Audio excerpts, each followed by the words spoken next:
reserved a table at the restaurant right next to my husband and his mistress, and I brought her husband with me.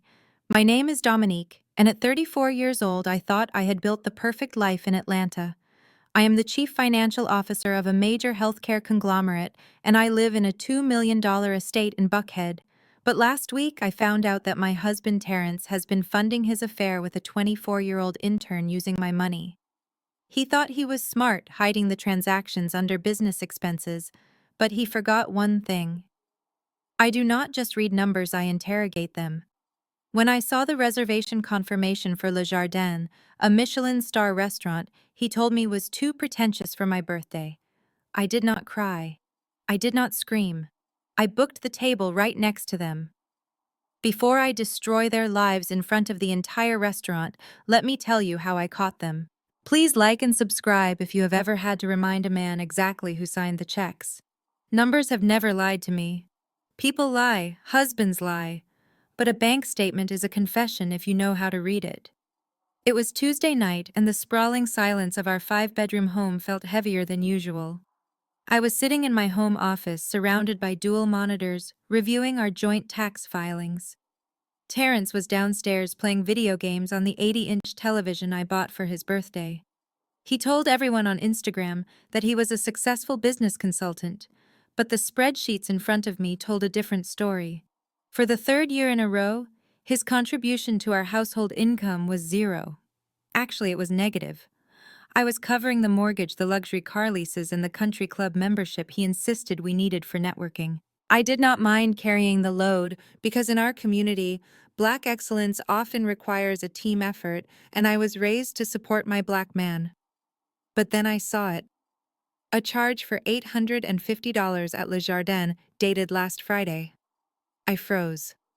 Last Friday, Terrence told me he was at a networking mixer in Midtown that ran late. He came home smelling of cigar smoke and expensive scotch. I scrolled down. A $400 charge at the Four Seasons Hotel on a Tuesday afternoon. Another charge for a florist in Sandy Springs who specializes in imported peonies. I hate peonies.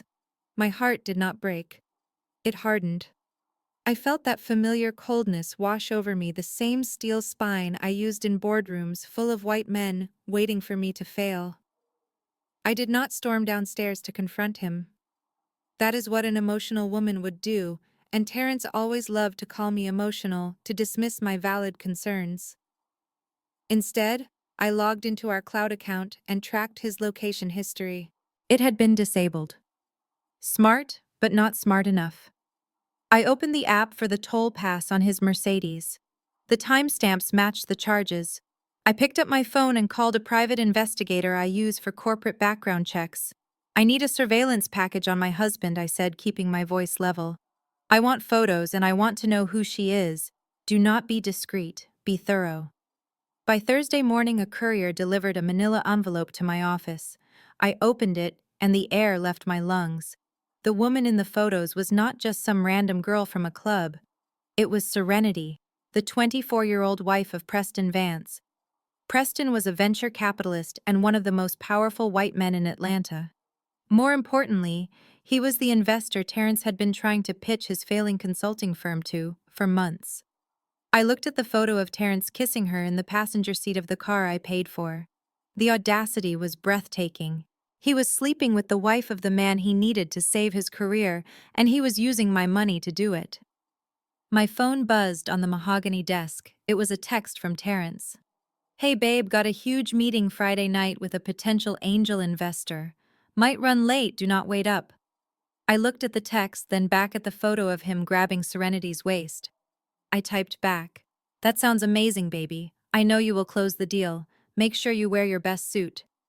I put the phone down and stared at the Atlanta skyline. He wanted a meeting with the investor. I would make sure he got one. I drove straight to the glass tower in Midtown where Preston Vance kept his offices. I did not have an appointment, but when you carry a Birkin bag and walk with the authority of a woman who manages 9-figure budgets, people tend to get out of your way. The receptionist tried to stop me, but I was already opening the double doors to Preston's corner office. He was on a call, staring out the window. He turned around looking annoyed, ready to call security. Mr. Vance. I said, closing the door behind me and locking it. I am not here to sell you anything. I am here to save you a very expensive divorce settlement. Preston hung up the phone. I know who you are, he said, his voice clipped. You are Terrence Williams' wife. If you are here to beg for your husband's funding again, the answer is no. I walked to his desk and tossed the photos onto the glass surface. They slid across and stopped right under his hand. I am not here for Terrence, I said. I am here because your wife Serenity is currently spending your money to sleep with my husband. And judging by the $800 dinners and hotel suites, she is not cheap. Preston looked at the photos. His face went red, then pale. The vein in his neck pulsed. He reached for the intercom, probably to call his lawyers. I put my hand over his. Do not, I said. If you file for divorce now, she will claim you were abusive or neglectful. She will drag this out in court for years and take half of your liquidity. But if we catch them in the act publicly, unequivocally, you will have the upper hand. Georgia is an at-fault divorce state if you can prove adultery. He looked at me, assessing me for the first time, not as a nuisance, but as a strategist. What do you have in mind? He asked. I pulled out a printout of the reservation confirmation. Le Jardin. Tonight. 7:30. I have reserved the table right next to them. I want you to come with me. We will enjoy a lovely dinner, and when the check comes, we will see who can afford to pay it. Preston leaned back in his leather chair, and a cruel smile touched his lips. He looked at the photo of his wife one last time, then looked at me. I will pick you up at 7, he said. Wear something stunning. Friday evening arrived with a humid thickness in the air. I stood in my walk-in closet, running my hand over my dresses. Terrence was in the bathroom, humming to himself. He was in a good mood. He thought he was getting away with it. He thought I was just the foolish ATM who funded his lifestyle while he played the big man with a younger, lighter-skinned woman who made him feel powerful. I chose a sleek emerald green dress that hugged every curve. It was the color of money. Terrence walked in wearing his custom navy suit. He smelled of the Tom Ford cologne I bought him for our anniversary. You look nice, he said absent-mindedly, checking his watch. Going out with the girls. Something like that, I replied, fixing his tie. I tightened the knot just a little too much until he flinched. You look like $1 million, Terrence. Make sure you impress this investor. This could change everything for you. He smirked, that arrogant smile that used to make my knees weak, but now just made my stomach turn. Do not worry, babe. I have this in the bag. I watched him walk down the grand staircase of the home I bought. I watched him get into the Mercedes I leased. As soon as his taillights disappeared down the long driveway, I picked up my phone and dialed the number for American Express. I navigated through the automated menu until I reached the fraud department. I am speaking to an agent within 30 seconds. Yes, I said, my voice calm and professional. I need to report some suspicious activity on the supplementary card ending in 4598. Yes, the one issued to Terrence Williams. I believe the card has been compromised. Please freeze it immediately. All of it. Also, please flag the joint checking account for suspicious activity. No, do not authorize any overrides without my voice confirmation. Thank you. I hung up the phone and walked to the front door. The house was quiet. For the first time in years, I did not feel lonely. I felt focused. A pair of headlights cut through the darkness outside. A black Rolls-Royce Phantom pulled up to my curb. It was precisely 7 o'clock. I grabbed my clutch, checked my reflection in the hallway mirror one last time, and opened the door. Preston was standing there, holding the passenger door open. He looked like a man ready for war. Ready to go hunting Dominique, he asked. I smiled, and it was the only genuine smile I had worn in weeks. I have never been more ready in my life. Let us go see what my husband ordered for dinner. I hope he has a big appetite, because he is about to swallow the bitterest pill of his life. Dưới đây là nội dung chi tiết cho chương 4 món khai vị là sự hoảng loạn. Văn bản được viết hoàn toàn bằng tiếng Anh, theo đúng văn phong Rage, lạnh lùng chi tiết đánh mạnh vào tâm lý và tài chính. được tối ưu hóa cho AI Voice đọc câu từ gãy gọn, không dùng ký tự đặc biệt, không tiêu đề phân đoạn.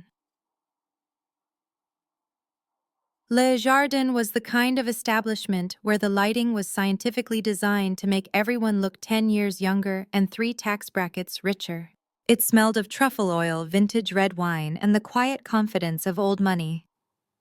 From the entryway, I could see them clearly. They were seated at table 12, the best table in the house, right by the floor-to-ceiling windows overlooking the private garden. My husband Terence looked like a king holding court.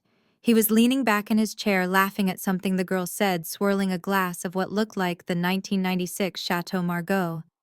I knew exactly how much that bottle cost because I had taught him how to read a wine list. He was wearing the onyx cufflinks I bought him for his promotion, a promotion he never actually received but lied about to save face. Across from him, Serenity sat shimmering in a silver dress that looked more appropriate for a nightclub than a Michelin star dining room. She was young, vibrant, and looked at Terence with the kind of adoration that only comes from someone who has no idea their hero is spending his wife's money. They looked happy. They looked comfortable. They looked like they had gotten away with it. I felt Preston's hand gently touch the small of my back. He was not trembling. His touch was firm, cold, and steady. He was ready. I looked up at him and nodded. The maitre d' approached us with a stiff, professional smile. "Right this way, Mr. Vance," he said. "Your table is ready." The walk across the dining room felt like a military procession. The sound of my heels clicking against the marble floor was a countdown. I kept my eyes locked on the back of Terence's head. I watched him reach across the table and take Serenity's hand. I saw him kiss her knuckles.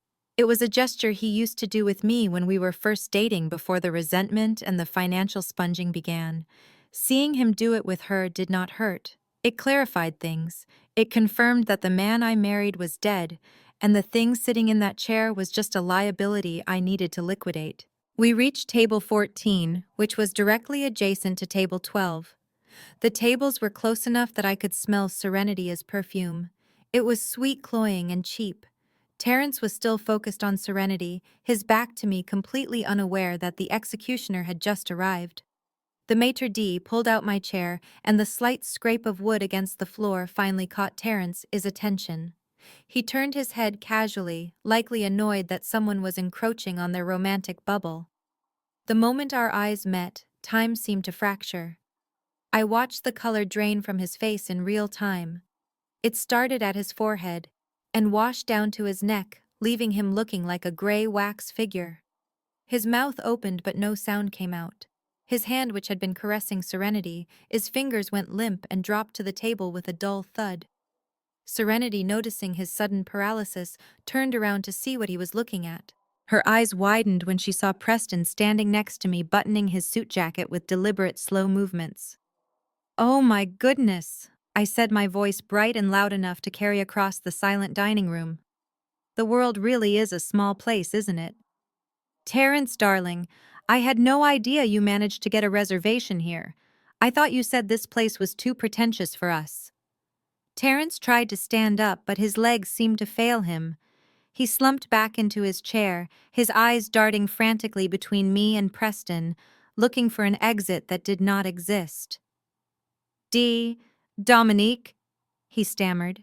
His voice was an octave higher than usual, cracking like a teenager is. I didn't know you were." I cut him off with a smile that showed too many teeth. "Do not be silly, darling. You told me you were meeting a very important client tonight. I assume this lovely young lady is the investor you were telling me about." I turned my gaze to Serenity, who was now trembling visibly. She looked absolutely terrified, like a deer caught in the headlights of a semi-truck. I tilted my head, looking her up and down, assessing her like a piece of depreciating inventory. "She is certainly very young," I continued, keeping my tone conversational. "I did not realize your consulting firm was targeting the demographic of college interns. But I suppose you have to cast a wide net when business is slow." Preston finally spoke, and his voice was a low rumble of thunder. He did not look at Terence. He looked directly at his wife. "Hello, Serenity," he said. His tone was deceptively pleasant, which made it all the more terrifying. "You look lovely tonight. Although I must admit I am confused. When you left the house in your workout gear, you told me you were going to a 3-hour hot yoga session in Buckhead. Serenity opened her mouth to speak, but only a squeak came out. She looked at Terence for help, but he was currently busy staring at the tablecloth, wishing he could dissolve into the fabric. Preston pulled out his chair and sat down facing his wife directly. He picked up the bottle of wine from their table, inspecting the label. 1996 Margot, he noted. Excellent choice. I assume since you are skipping yoga to discuss business strategies with Mr. Williams here, that he is picking up the tab. Terence finally found his voice, though it was weak and shaking. Mr. Vance, this isn't what it looks like. We were just... I mean, I was just explaining the portfolio to her and... Preston slammed the wine bottle back onto the table. The sound was like a gunshot. The crystal glasses rattled. Conversations at nearby tables stopped. Everyone was looking at us now. Stop talking, boy! Preston snapped, his pleasant mask slipping for a fraction of a second. Do not insult my intelligence, and certainly do not insult my wife. Is intelligence by pretending you are here for business? I know exactly why you are here, and I know exactly whose credit card you are planning to use to pay for it. I sat down next to Preston, smoothing my napkin over my lap. The waiter appeared, looking nervous, sensing the volatility in the air. Would you like to see the menu, madame? He asked me. No, thank you, I said, locking eyes with my husband. We will not be staying long. We just wanted to say hello to our spouses. I looked at Terence, who was now sweating profusely, beads of perspiration forming on his upper lip. You know, Terence, it is funny. When I saw the charge for this reservation on my American Express notification, I thought it was a mistake. I thought surely my husband would not be stupid enough to take his mistress to the one restaurant in Atlanta where the maitre d' is my cousin. Serenity gasped and covered her mouth. She knocked into her wine glass, sending it toppling over. The dark red liquid splashed across the pristine white tablecloth, spreading like a fresh wound. It dripped onto her silver dress, staining it instantly. She jumped up, grabbing napkins, trying to dab at the mess, but the damage was done. Oh dear, I said, not moving a muscle to help. That looks expensive. I hope Terence can afford the dry cleaning bill. But seeing as I just froze all his supplementary cards about 20 minutes ago, I suppose you might be paying for that yourself, Serenity. Unless, of course, you brought your yoga money with you. Terence looked at me with pure horror. You froze the cards, he whispered. Dominique, how could you? How am I supposed to pay for this? I picked up the menu the waiter had left and opened it, scanning the appetizers. That sounds like a personal problem, darling. Maybe you can ask your new investor here for a loan. I gestured to Serenity, who was now crying softly, mascara running down her cheeks. Or maybe you can wash dishes. I hear the kitchen is always looking for help. Preston laughed, a dry, humorless sound. I doubt he is qualified for that, Dominique, he said. Washing dishes requires actual work. The air around our tables was thick enough to choke on. The appetizer served was panic, and they were choking on every bite. Terence looked at the exit, then at me, then at Preston. He realized in that moment that the game was over. The facade of the wealthy businessman was gone. He was just a broke man in a borrowed suit, sitting next to a woman he could not afford, facing the two people who held the keys to his entire existence. And the night had only just begun. The maitre d' signaled two waiters who rushed over with the urgency of paramedics attending to a cardiac arrest. Under Preston's steely gaze, they moved table 14 and pushed it directly against table 12. The screech of the heavy legs against the marble floor sounded like a scream in the quiet restaurant. I watched Terence wince. He looked like a man being strapped into an electric chair. Serenity sat frozen, her hands gripping her napkin so tightly her knuckles were white. The waiter placed a fresh napkin over the wine stain on the tablecloth, but nothing could cover the stains spreading across their evening. This is much better, Preston said, settling into his chair, which was now mere inches from Terence. We should have done this from the beginning. After all, family is everything, isn't it, Terence? Terence cleared his throat, a dry, rattling sound. Yes. Family. Right. The waiter reappeared with menus, but Preston waved him away. We will not be ordering, he said. We are just here for the conversation. But please bring another bottle of the Margot for my wife and her guest, and put it on my tab. Actually, put everything on my tab. I would hate for Terrence to dip into his capital reserves unnecessarily. I watched Terrence flinch again. He knew exactly what Preston was doing. It was a power move, a way of marking territory. Preston was stripping him of his role as the provider in front of the woman he was trying to impress. So Terrence Preston continued leaning back and draping his arm over the back of Serenity's chair. His fingers brushed against her bare shoulder, and I saw her suppress a shudder. Tell me about this investment opportunity. Serenity here tells me you are on the verge of a breakthrough, something about disrupting the supply chain logistics market.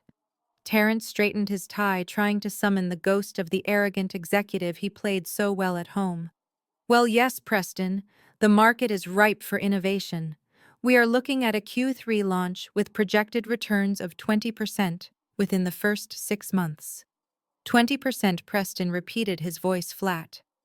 That is ambitious. And what is your current burn rate? What is your liquidity position right now? Terrence froze. He opened his mouth, but no numbers came out because there were no numbers. His consulting firm was a shell company with a glossy website and 0 clients. I knew this because I paid the hosting fees for the website. Well, we are currently restructuring our assets, Terrence stammered. Restructuring? Preston laughed, a cold, sharp sound that cut through the air. That is corporate speak for broke, isn't it? You know Serenity is fascinated by business. Aren't you, darling? Preston squeezed Serenity's shoulder, his thumb digging into her skin just enough to be possessive, but not enough to leave a mark. Serenity nodded, her eyes wide and terrified. Yes, she whispered. Fascinated. Preston turned his gaze back to Terrence. You see, Terrence, my wife has expensive tastes. She likes Michelin-star dinners and 5-star hotels. She likes Cartier bracelets and trips to St. Bart's. I assume if you are taking her out, you have the liquidity to maintain the lifestyle she is accustomed to. Because I would hate to see her disappointed. She gets very bratty when she does not get what she wants. I took a sip of my water, watching the sweat bead on Terrence's forehead. It was running down his temple, threatening to drip onto his pristine collar. He was drowning, and we were just watching the water rise. I think I need to use the restroom, Terrence said abruptly, pushing his chair back. Sit down, Preston commanded. His voice wasn't loud, but it carried the weight of a gavel striking a desk. You haven't finished your wine. And besides, I haven't heard about your exit strategy yet. Every good businessman has an exit strategy, Terrence. Do you have one? Terrence sank back into his chair, defeated. He looked at me, his eyes pleading for mercy. He wanted me to step in to save him like I always did. He wanted me to be the strong black woman who cleaned up his mess so he could keep playing king. But I was done cleaning. Actually, I think Terrence is right, I said, smoothing my dress. The atmosphere is getting a little heavy. Terrence, why don't you settle the bill so we can all go our separate ways? I am sure Serenity needs to get back to her yoga class. Terrence looked at me with relief. He thought I was giving him an out. He signaled the waiter frantically. Check, please, he said. The waiter arrived with the black leather folder. Terrence reached into his jacket pocket and pulled out the Platinum American Express card. It was the card I added him to 3 years ago, the one he used to buy his suits, his cigars, and apparently his mistress's affection. He placed it in the folder with a trembling hand. Keep it coming, Terrence said to the waiter, trying to regain a shred of dignity. Add a 20% tip. I watched the waiter walk away towards the terminal station near the entrance. I counted the seconds. 1, 2, 3. I saw the waiter frown. I saw him swipe the card again. I saw him pick up the phone to call the merchant bank. Terrence was busy smiling at Serenity, trying to silently apologize, trying to silently promise her that he would fix this. He did not see the waiter walking back, but I did. The waiter leaned down close to Terrence's ear, but in the silent tension of our table, his whisper was audible to everyone. I am terribly sorry, sir, he said. The card was declined. Terrence laughed, a nervous, high-pitched sound. That is impossible. Try it again. It is a platinum card. There is no limit. I tried it 3 times, sir. The waiter said, his face impassive. The bank says the account has been frozen due to suspicious activity reported by the primary account holder. Do you have another form of payment? Terence patted his pockets, pretending to look for another card. I knew he didn't have one. His personal debit card had a balance of $12.40. I checked it this morning. Here, let me help, I said, reaching into my clutch. I pulled out my own black card, the heavy metal one that actually bore the name Dominique Williams. No, Terence hissed. I got it. You really don't, Terence. I said, my voice calm and conversational. I handed my card to the waiter. Please charge it to me. After all, the money in the account he tried to use is mine anyway. It is only fair that I pay for the dinner my husband is having with his girlfriend. Serenity let out a small gasp. Terence looked like he had been slapped. You see, Serenity? I continued, turning my attention to the mistress. Terence likes to pretend he is a big-shot consultant. But the truth is, he hasn't signed a client in 2 years. I pay the mortgage. I pay the car note on that Mercedes you were making out in. I even paid for that suit he is wearing. He is not a provider, darling. He is a dependent, and I think I am ready to claim him on my taxes as a charitable donation gone wrong. Preston chuckled, shaking his head. That is embarrassing, Terence. Trying to court another man's wife with your own wife's money. That is not just immoral, it is bad business. Jasmine continued, emboldened by my silence. Admit it, Dominique. You are mad because Terence finally found someone who matches him. You know how it is. High-value men want a certain look. They want someone soft. Someone who looks like they belong on a magazine cover, not in a boardroom. You have always been jealous of women like us. That is why you work so hard. You think if you stack enough money it will make up for the fact that you are just plain. I looked at Terence. He was studying his fingernails, refusing to meet my gaze. He was letting his sister demean his wife because it made him feel superior. It soothed his bruised ego to hear that his infidelity was not a failure of character, but a pursuit of aesthetic excellence. I walked back to the table. The clicking of my heels on the hardwood floor was the only sound in the room. I reached into my tote bag. Jasmine flinched slightly, perhaps expecting me to pull out a weapon. In a way, I was. I pulled out my iPad Pro. I tapped the screen, the harsh blue light illuminating my face. I unlocked it with Face ID and opened the spreadsheet I had updated just this morning. I did not scream. I did not cry. I channeled every ounce of my professional training. I became the CFO who had fired hundreds of people for incompetence, and today I was firing my in-laws. You want to talk about value? Jasmine? I asked, my voice steady and devoid of emotion. You want to talk about what makes a woman a prize? Let us look at the data. Because unlike your opinions about beauty, numbers do not lie. Numbers do not have a preference for skin tone. Numbers are black and white. I turned the iPad around and shoved it toward Mama Estelle. She looked down at the screen, squinting at the rows of figures. What is this? She asked, looking annoyed. I do not have my reading glasses. Allow me to read it for you, I said. Line item 4. Estelle Williams. Monthly wellness and beauty allowance. $2,500. This includes weekly visits to the dermatologist for laser treatments, bi-weekly manicures and pedicures, and a monthly subscription to a premium anti-aging spa in Buckhead. I looked at Mama Estelle, who was suddenly very interested in the tablecloth. You talk about beauty being the most important currency a woman has, I said. But Mama Estelle, you are not paying for that beauty with your charm. You are paying for it with my paycheck. You call me plain and masculine, but you have no problem letting this plain masculine woman pay for the injections that keep your forehead smooth. I tapped the screen, highlighting the row in red. Consider this budget line item officially cut. I hope your natural beauty is enough to sustain you, because the spa called me yesterday to say the card on file was declined. I canceled it this morning. Mama Estelle gasped, her hand flying to her chest. You can't do that. That is my maintenance.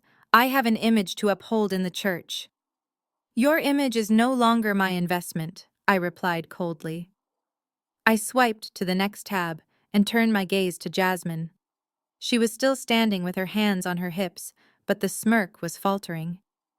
And you, Jasmine. You talk about Serenity being a prize because she is soft and feminine.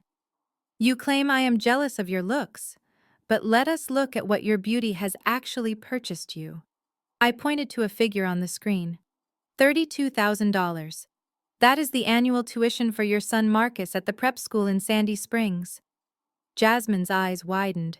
She took a step back. Don't you dare, Dominique. That is for my child. You can't bring a child into this. I am not bringing a child into this, I said. I am bringing a financial dependent into this. You and your husband Brad have been unemployed for 2 years. You say you are entrepreneurs, but your business generates zero revenue. Who do you think has been writing the checks to that school every semester? It certainly wasn't your beauty. I looked at Brad, who was still eating mac and cheese, trying to make himself invisible. Brad, I said, my voice slicing through the air. You drive a Lexus, right?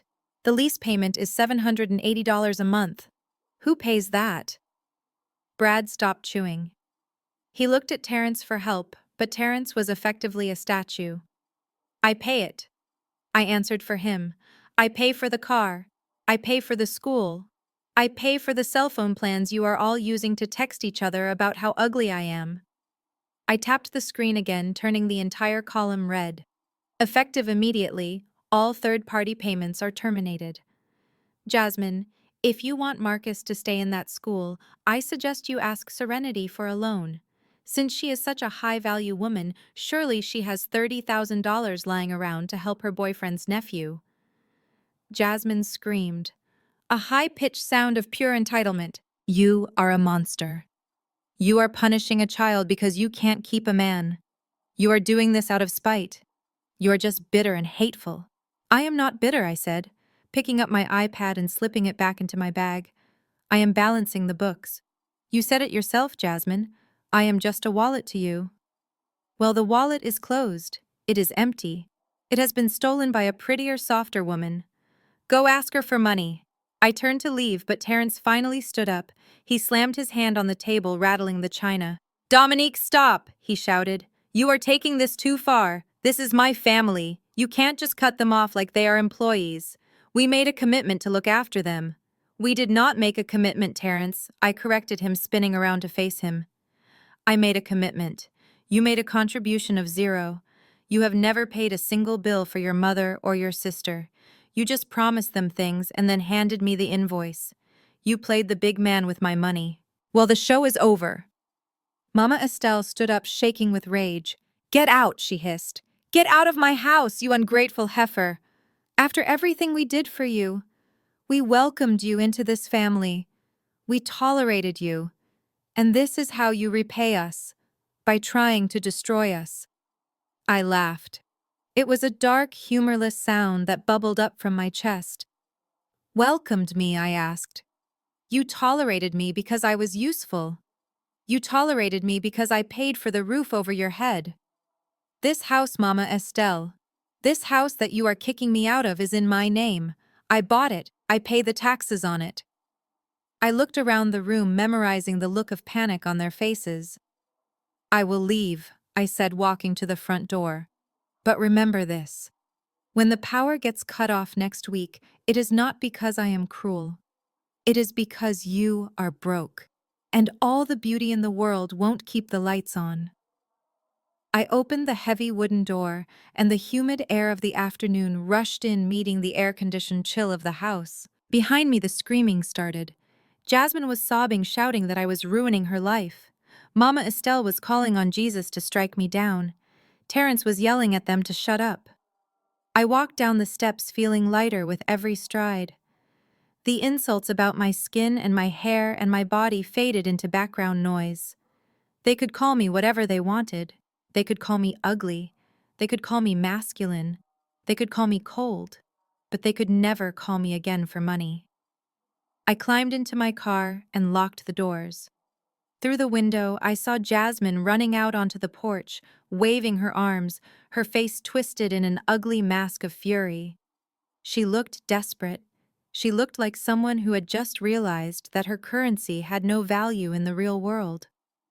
I started the engine and put the car in reverse. As I backed out of the driveway, I saw Terrence standing in the doorway looking defeated. He knew. He knew better than any of them what was coming. He knew that without me, he was just a man in a borrowed suit with a mountain of debt and a family that would eat him alive once they realized he had nothing left to give. I drove down the tree-lined street, the manicured lawns of Cascade Heights passing by in a blur. I checked my reflection in the rearview mirror. My dark skin glowed in the afternoon sun. My hair was pulled back in a severe bun, functional and sharp. I did not look soft.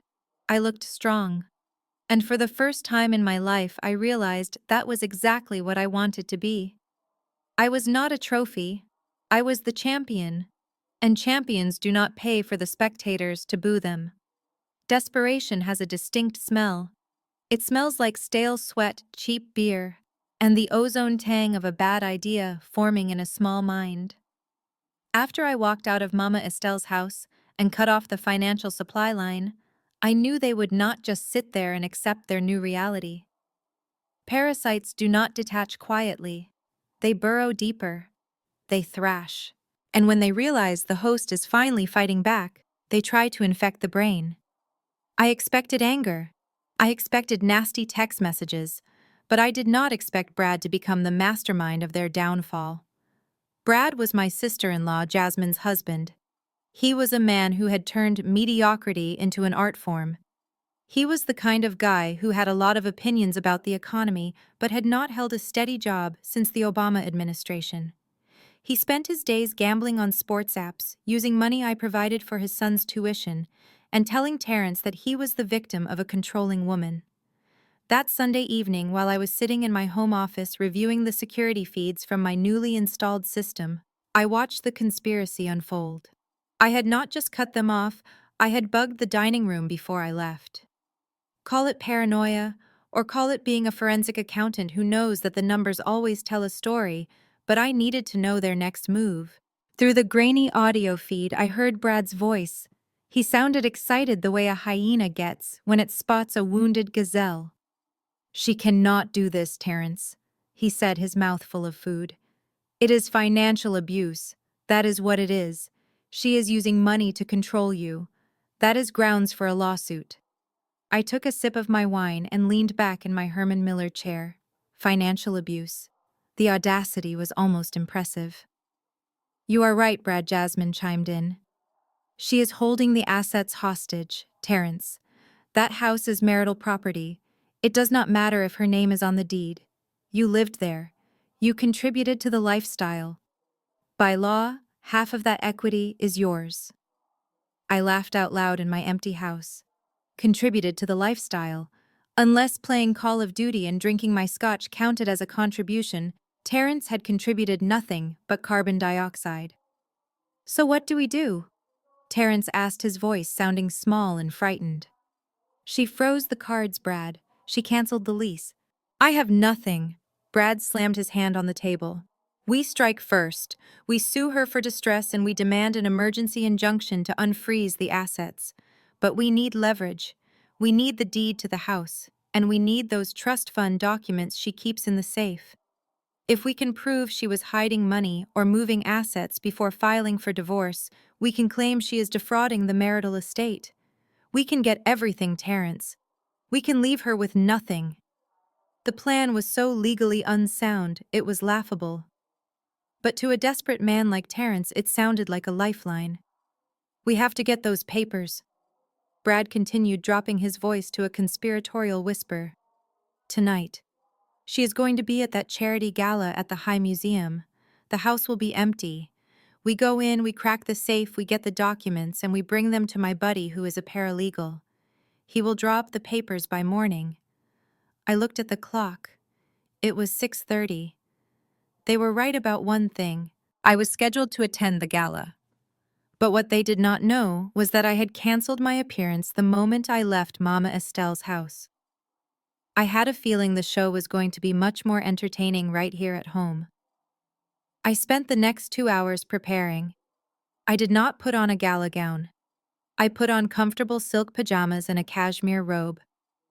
I turned off all the lights in the main house, leaving only the faint glow of the landscape lighting outside. I went to the master bedroom and locked the door from the inside. Then I sat in front of my bank of monitors and waited.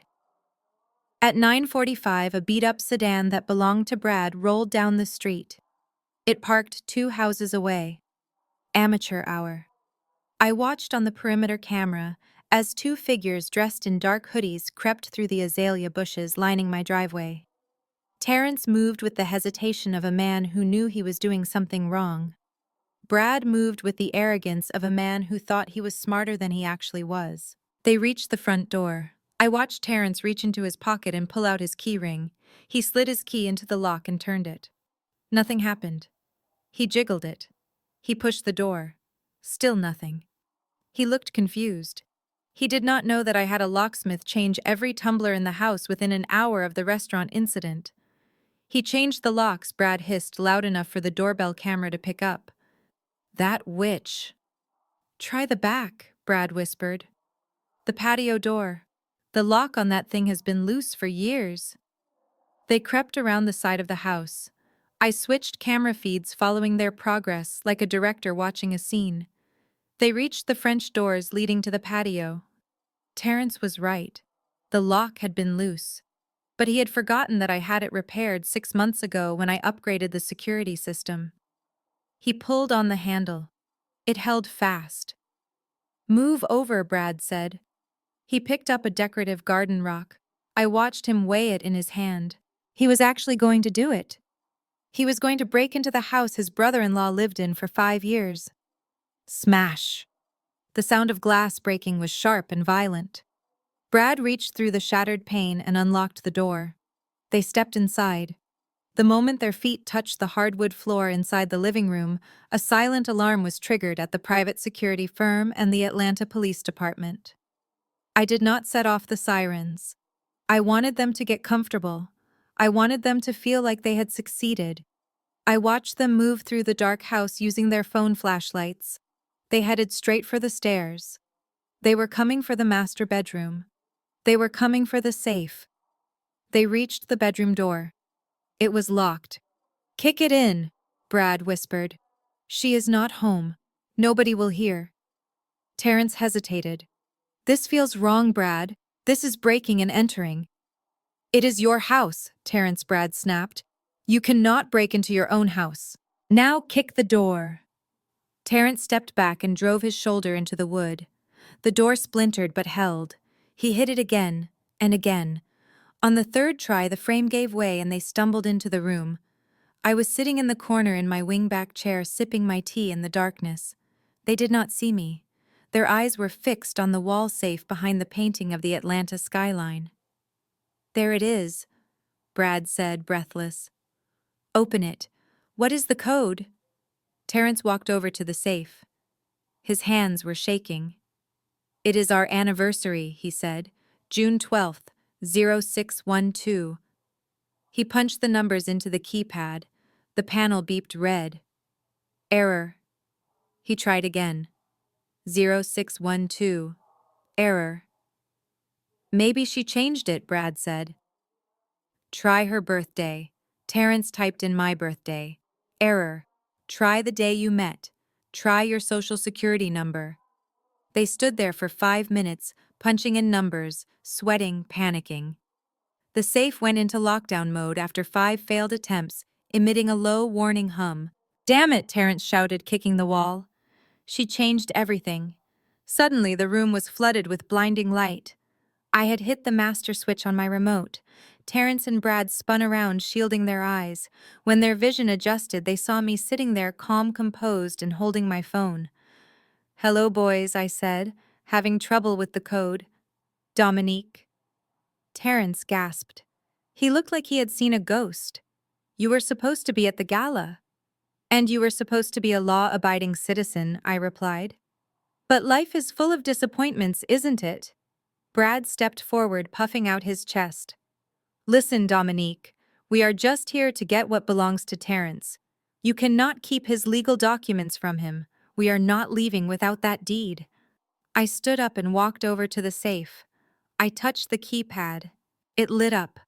You want to know the new code, Terrence? I asked. He stared at me mute. It is today's date, I said. The day I realized I was finally free of you. I did not open the safe. Instead, I pointed to the window. Look outside. Blue lights were flashing against the trees. The driveway was filled with 3 squad cars. I could hear the heavy boots of officers running up the stairs. Brad's face turned the color of curdled milk. You called the cops? He whispered. I did not have to, I said. The silent alarm did that for you about 10 minutes ago. I just waited until you actually broke the door down so there would be no ambiguity about your intentions. Police, put your hands in the air, a voice roared from the hallway. 4 officers burst into the room, guns drawn. Terrence immediately dropped to his knees, putting his hands behind his head, sobbing. Brad tried to argue. Officer, wait, he stammered. This is a misunderstanding. This is his house. He lives here. We are just getting his things. I stepped forward, my voice clear and authoritative. Officer, these men are intruders. I am the sole owner of this property. The man on the floor is my estranged husband whom I served with divorce papers and an eviction notice 3 days ago. The other man has no relation to this property whatsoever. They broke a window to enter, and they just kicked down my bedroom door. I want to press charges. The officer looked at the shattered doorframe, then at Terrence cowering on the floor. He pulled out his handcuffs. Terrence Williams, you are under arrest for burglary, breaking and entering, and destruction of property. Terrence wailed as the cold steel clicked around his wrists. Dominique, please? Don't do this. I am your husband. Not anymore. Terrence, I said, looking down at him. Now you are just a criminal. They hauled them up. Brad was crying now, shouting that he had a bad back and could not be arrested. Terrence was weeping openly, begging me to tell them it was a mistake. I watched them get dragged out of the bedroom, down the stairs, and out the front door. I walked to the window and watched as they were shoved into the back of separate patrol cars. The neighbors had come out onto their porches. The humiliation was total, public, and permanent. My phone buzzed. It was a notification from the security company. Alarm cleared, system rearming. I walked back to the safe. I punched in the code. The door swung open. Inside lay the deed to the house, the trust fund documents, and my grandmother's diamond ring. I took out the deed and held it in my hand. It was just a piece of paper, but in that moment, it felt heavier than gold. I went downstairs to the kitchen and poured myself another glass of wine. The window was broken and the bedroom door was shattered, but the house felt cleaner than it had in years. The trash had finally taken itself out. I took a sip of the dark red wine and smiled. The appetizer was panic. The main course was truth. And now for the first time I was truly enjoying the silence.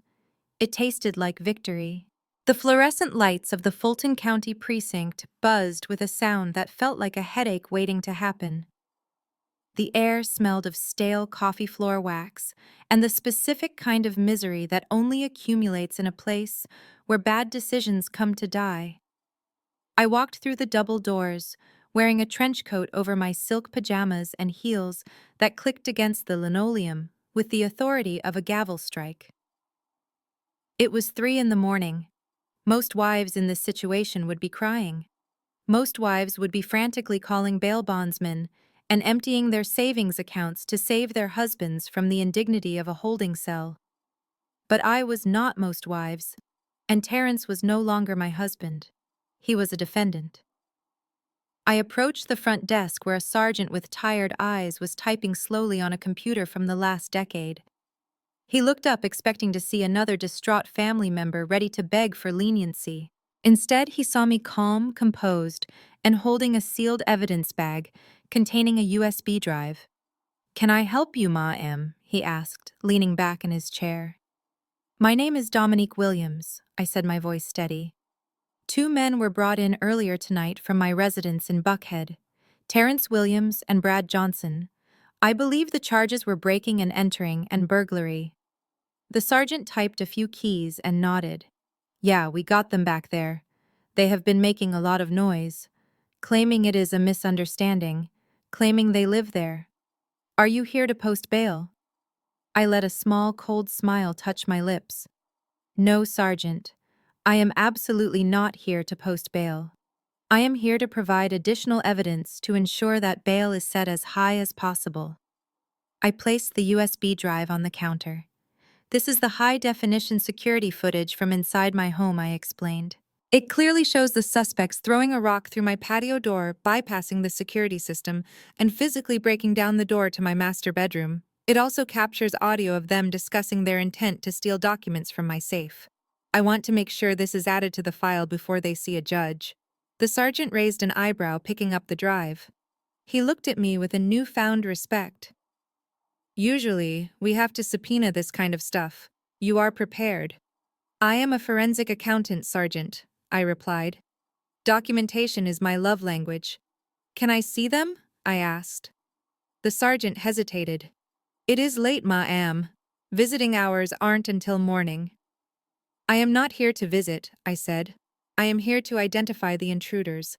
I want to look them in the eye and confirm for the record that these men did not have permission to be in my home.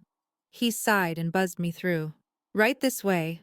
The holding area was a long corridor lined with cells that smelled of unwashed bodies and fear. As I walked down the hallway, I heard familiar voices. Brad was whining about his back pain, claiming he needed a doctor. Terrence was pacing back and forth, his expensive suit now rumpled and stained with drywall dust from where he had smashed through my door. When Terrence saw me, he rushed to the bars. His face was pale, his eyes bloodshot. He looked like a man who had been stripped of every illusion he had ever held about himself. Dominique, he gasped, reaching his hands through the bars. Thank God. Baby, please get me out of here. This is insane. You have to tell them. Tell them it is my house. Tell them I live there. I stopped just out of his reach. I stood with my hands in the pockets of my trench coat, looking at him with the detached curiosity of a scientist observing a specimen in a jar. I cannot tell them a lie. Terrence, I said. You do not live there. You were evicted. The notice was served. You lost your residency rights the moment you moved out and I changed the locks. Terrence gripped the bars, his knuckles turning white. But we are married, Dominique. You cannot arrest your husband for entering his own home. I took a step closer, my voice dropping to a whisper that was louder than his shouting. You are not my husband right now, Terrence, I said. You are a man who broke a window. You are a man who kicked down a door. You are a man who tried to break into a safe to steal a deed to a property you did not pay for. In the eyes of the law tonight, you are just a stranger who made a very bad calculation. Brad piped up from the bench behind Terrence.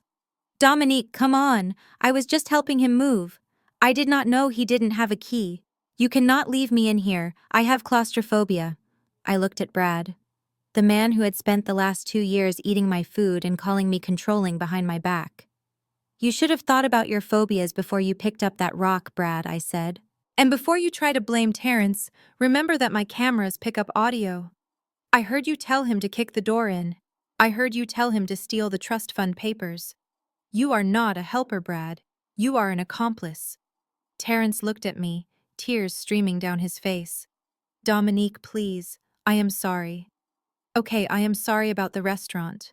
I am sorry about Serenity. I am sorry about everything. Just pay the bail. I will pay you back. I swear. Just get me out of here. It smells. These people are looking at me. I do not belong here. I laughed. It was a short, sharp sound. You will pay me back, I asked. With what, Terrence? The credit cards are canceled. Your bank account is empty. You do not have a job. You cannot even afford the vending machine in the lobby, let alone a bail bondsman. I checked my watch. It was Friday morning, technically. Here is the situation, Terrence. I said, keeping my tone conversational. Since it is the weekend, the magistrate court does not convene until Monday morning. That means a judge will not be available to set bail or review your case for at least 72 hours. Terrence's eyes widened in horror. Monday, he whispered. You mean I have to stay here all weekend? I nodded. It appears so. But look on the bright side. You have a roof over your head. You have meals provided. And you are finally surrounded by men who are just as honest about their criminal activities as you are. It is the networking opportunity you have always wanted. Dominique, no. Terence screamed, rattling the bars. You cannot do this. I am your husband. You loved me. I looked at him one last time. The man I loved was a fiction. He was a character you played to get access to my lifestyle. That man is dead. The man in this cell is just a thief, and I do not negotiate with thieves. I turned on my heel and began to walk away. Dominique, come back! He screamed, his voice cracking with desperation. Dominique, do not leave me here. I kept walking. My lawyer will be in touch on Monday, I called back over my shoulder. He will be handling all communication from now on. Do not call my house. That would be a violation of the restraining order I just filed with the sergeant. I walked back out into the lobby. The sergeant looked up from his computer. Everything good, Ma? He asked. Everything is perfect, Sergeant, I said. Those men are exactly where they belong. I walked out of the police station and into the cool night air. The city was quiet. I got into my car and sat there for a moment. My hands were not shaking. My heart was not racing.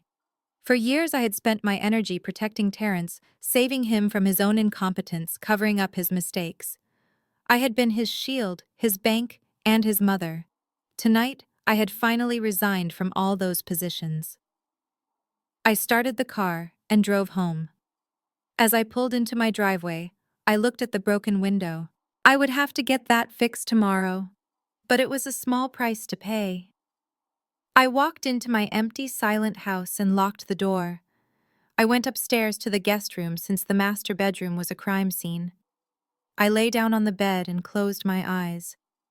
For the first time in a decade, I slept soundly, knowing that the parasites were gone, and I was finally fully, completely free.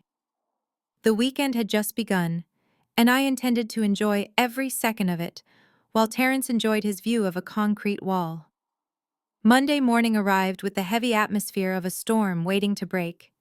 I walked into the glass-walled lobby of my firm, expecting the usual chorus of respectful greetings and the quiet hum of productivity. Instead, I walked into a wall of silence. The receptionist looked up and immediately looked down, pretending to be fascinated by her keyboard. Two junior analysts by the coffee machine stopped talking mid-sentence as I passed. They exchanged a look. It was the kind of look that said they knew something I did not. It was the look of people who had just watched a train wreck and were now staring at the survivor to see if she was bleeding. I ignored them. I walked straight to my corner office, my heels clicking on the marble with the same authority they always had. I sat down at my desk and opened my laptop, ready to bury myself in the quarterly projections. I was a professional. I did not have time for office gossip, but the atmosphere was too thick to ignore. My executive assistant, Kayla, walked in a moment later. She did not have my usual espresso. She had her iPad and a look of terrified hesitation on her face. Ms. Williams, she said, her voice shaking slightly. You need to see this. I looked up from my monitor. I do not have time for social media trends, Kayla. Unless the market has crashed or the building is on fire, I do not want to see it. It is about you, she whispered, and it is trending. She placed the iPad on my desk. The screen was open to TikTok. The video had over 3 million views. The thumbnail showed Serenity looking disheveled. Her mascara smeared, her hair messy, sitting in the front seat of a car that looked suspiciously like a rental. The caption read, "The truth about my billionaire husband and his evil ex." I pressed play. Serenity's face filled the screen. She was crying. Not the silent, dignified tears of actual grief, but the heaving, hyperventilating performance of a woman trying to win an Oscar for victimhood. Hey guys, she sniffled, wiping her nose with the sleeve of a gray hoodie I had never seen her wear. I just needed to come on here and speak my truth because I have nowhere else to go. Last night, my husband kicked me out. He left me on the street with nothing. And it is all because of her. She paused for effect, looking away from the camera, as if the memory was too painful to bear. There is this woman, Dominique. She is my husband's business partner, but she is obsessed with him. She is older. She is bitter. And she is incredibly controlling. She found out that I was friends with her husband, Terrence. Just friends, you guys. Terrence is this amazing, sweet soul who has been trapped in a toxic, abusive marriage for years. He reached out to me for help. He needed someone to talk to, someone soft who would just listen to him because his wife is a monster. She controls his money. She tracks his car. She treats him like a child. I watched the video, my face remaining completely impassive. The narrative construction was impressive. She had taken the facts and inverted them so completely that the truth was unrecognizable. We met for dinner to talk about his exit strategy. Serenity continued, tears streaming down her face again. We were just trying to find a way for him to escape her abuse. And she showed up. She brought my husband with her. She made a scene. She humiliated us. She laughed while she threw us out. And now I have lost everything. I am sleeping in this car. Terrence is in jail because she framed him for breaking into his own house. She has all the money and she is using it to crush two people who just wanted to find happiness. Please share this. People need to know what kind of person Dominique Williams really is. The video ended. I looked at the engagement numbers. 3.2 million views, 500,000 likes. And the comments. I scrolled down. It was a cesspool of misinformed outrage. One user wrote, "She sounds like a total narcissist. Poor Terrence." Another wrote, "That is financial abuse. Men can be victims too. I hope she loses her job." And then the comments that cut deeper, the ones that weaponized my identity against me. Of course she is bitter. She is probably jealous because you are young and pretty. Successful women are always the loneliest. She needs to learn that money cannot buy love. I handed the iPad back to Kayla. "Is there anything else?" I asked, my voice flat. Kayla looked at me with wide eyes. "Ms. Williams, what do we do? The board members are going to see this. The clients are going to see this. Let them see it," I said, opening my email. Viral fame is a currency, Kayla. But it is a volatile one. It inflates quickly and it crashes even faster. Serenity just made a very expensive mistake. "You are not going to respond?" Kayla asked. I smiled, a cold, sharp smile. "I do not argue with teenagers on the internet. I argue in court." My phone buzzed on the desk. It was a number I did not recognize. I knew exactly who it was. I picked it up and put it on speaker. "Hello, Terrence," I said. "Dominique." His voice was loud, triumphant. He sounded like a different man than the one who had been crying in the holding cell 3 nights ago. He must have just made bail. "Did you see it? Did you see the video?" "I saw it," I replied. "The world knows the truth now, Dominique," he said, and I could hear the smirk in his voice. "You thought you could bury me. You thought you could lock me up and throw away the key, but you forgot about the power of the people.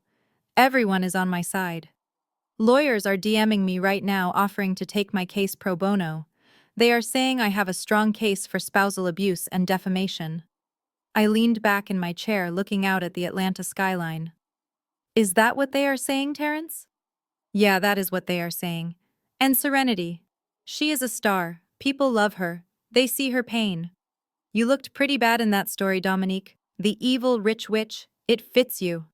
He laughed. It was the laugh of a man who thought he had won the lottery because he found a losing ticket on the ground. "So here is the deal," he continued. "You drop the charges. You unfreeze the accounts. You give me the house. And maybe, just maybe, I will ask Serenity to take the video down. Otherwise, we are going to keep posting. We are going to go on podcasts. We are going to ruin you." I listened to his threats and I felt a strange sense of calm. He had just confessed to extortion on a recorded line. He really was not very bright. "Are you finished, Terrence?" I asked. "I am just getting started," he spat. Good, I said, because I want you to remember this moment. I want you to remember the feeling of believing you had the upper hand. Because in about 24 hours, you are going to realize that internet comments do not pay rent, and TikTok likes do not override a signed prenuptial agreement or a police report. I hung up the phone. I looked at Kayla, who was still standing there looking terrified. Kayla, get the legal team on the line, and get the PR crisis management firm. We are not going to issue a statement, we are going to issue a lawsuit. But Ms. Williams, Kayla stammered, the video. It is everywhere. How do we fight that? We do not fight the narrative, Kayla, I said, standing up and walking to the window. We destroy the narrator. Serenity claims she is homeless and sleeping in a car. Pull the GPS data from the rental she is driving. I bet my entire year-end bonus that car is parked in front of her parents' apartment complex. Pull the text messages from Terrence's phone that are backed up on our family cloud account, the ones where he calls her his sugar baby. I turned back to look at her. She wants to tell a story about a victim. I am going to help her. I am going to release the receipts. Every single one of them. And by the time I am done, the internet won't just hate her. They will laugh at her. And there is no recovery from that. I sat back down and opened a new spreadsheet. The column headers were simple. Date, lie, evidence. Terrence thought he had started a fire. He did not realize he was trapped inside the house he was burning down. He thought the court of public opinion was the highest court in the land. He was about to learn that in my world facts still mattered. And I had all of them. The office was still quiet outside my door. They were whispering. They were judging. Let them talk. In a few days, they would be too busy apologizing to say a word. I typed the first entry into my spreadsheet. The video played on a loop in my mind, not as a source of pain, but as a list of actionable items. The smear campaign had begun. But campaigns require funding and strategy. They had neither. I had both. The thing about mudslinging is that you have to make sure your own hands are clean before you pick up the dirt. Serenity had made a fatal error in her calculations. She assumed that because she had reinvented herself as the young, innocent wife of a billionaire, her past had simply ceased to exist. She forgot that she was married to Preston Vance, a man who treated background checks like recreational reading. I drove to Preston's private estate in Buckhead later that afternoon. It was a fortress of limestone and glass, hidden behind iron gates that looked like they could withstand a siege. The viral video was still circulating, still racking up views, but the panic I had felt earlier was gone. It had been replaced by the cold hum of anticipation. I was not walking into a crisis meeting. I was walking into a war room. Preston met me in his library. He was wearing a cashmere sweater and holding a tumbler of whiskey. He did not look like a man whose wife had just publicly accused his business partner of abuse. He looked like a man who had just found a termite in his house and had already called the exterminator. "Drink?" he asked, gesturing to the crystal decanter. I shook my head. "Not until we fix this." Preston chuckled, a low sound that vibrated in his chest. "There is nothing to fix, Dominique. The machine is already in motion. You see, Serenity made the mistake of thinking she was the main character in this story. She forgot that she is just a line item I decided to write off." He walked over to his heavy oak desk and picked up a thick leather binder. He dropped it in front of me. The sound of it hitting the wood was heavy and final. "Open it," he said. I opened the binder. The first page was not a financial document. It was a mugshot. The woman in the photo was younger with darker hair and bad skin, but the eyes were unmistakable. It was Serenity. The placard she was holding in the photo read Sarasota County Sheriff Department. The charge listed below was petty larceny and check fraud. I turned the page. Another mugshot. This one from Miami. Solicitation. I looked up at Preston.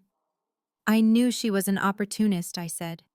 "I did not know she was a felon." Preston took a sip of his whiskey. "She is not just a felon, Dominique. She is a professional. Before she was Serenity Vance, the yoga enthusiast, she was Sarah Jenkins. And Sarah Jenkins had a very active profile on several exclusive dating websites. The kind where companionship is transactional. He tapped the binder. Keep reading.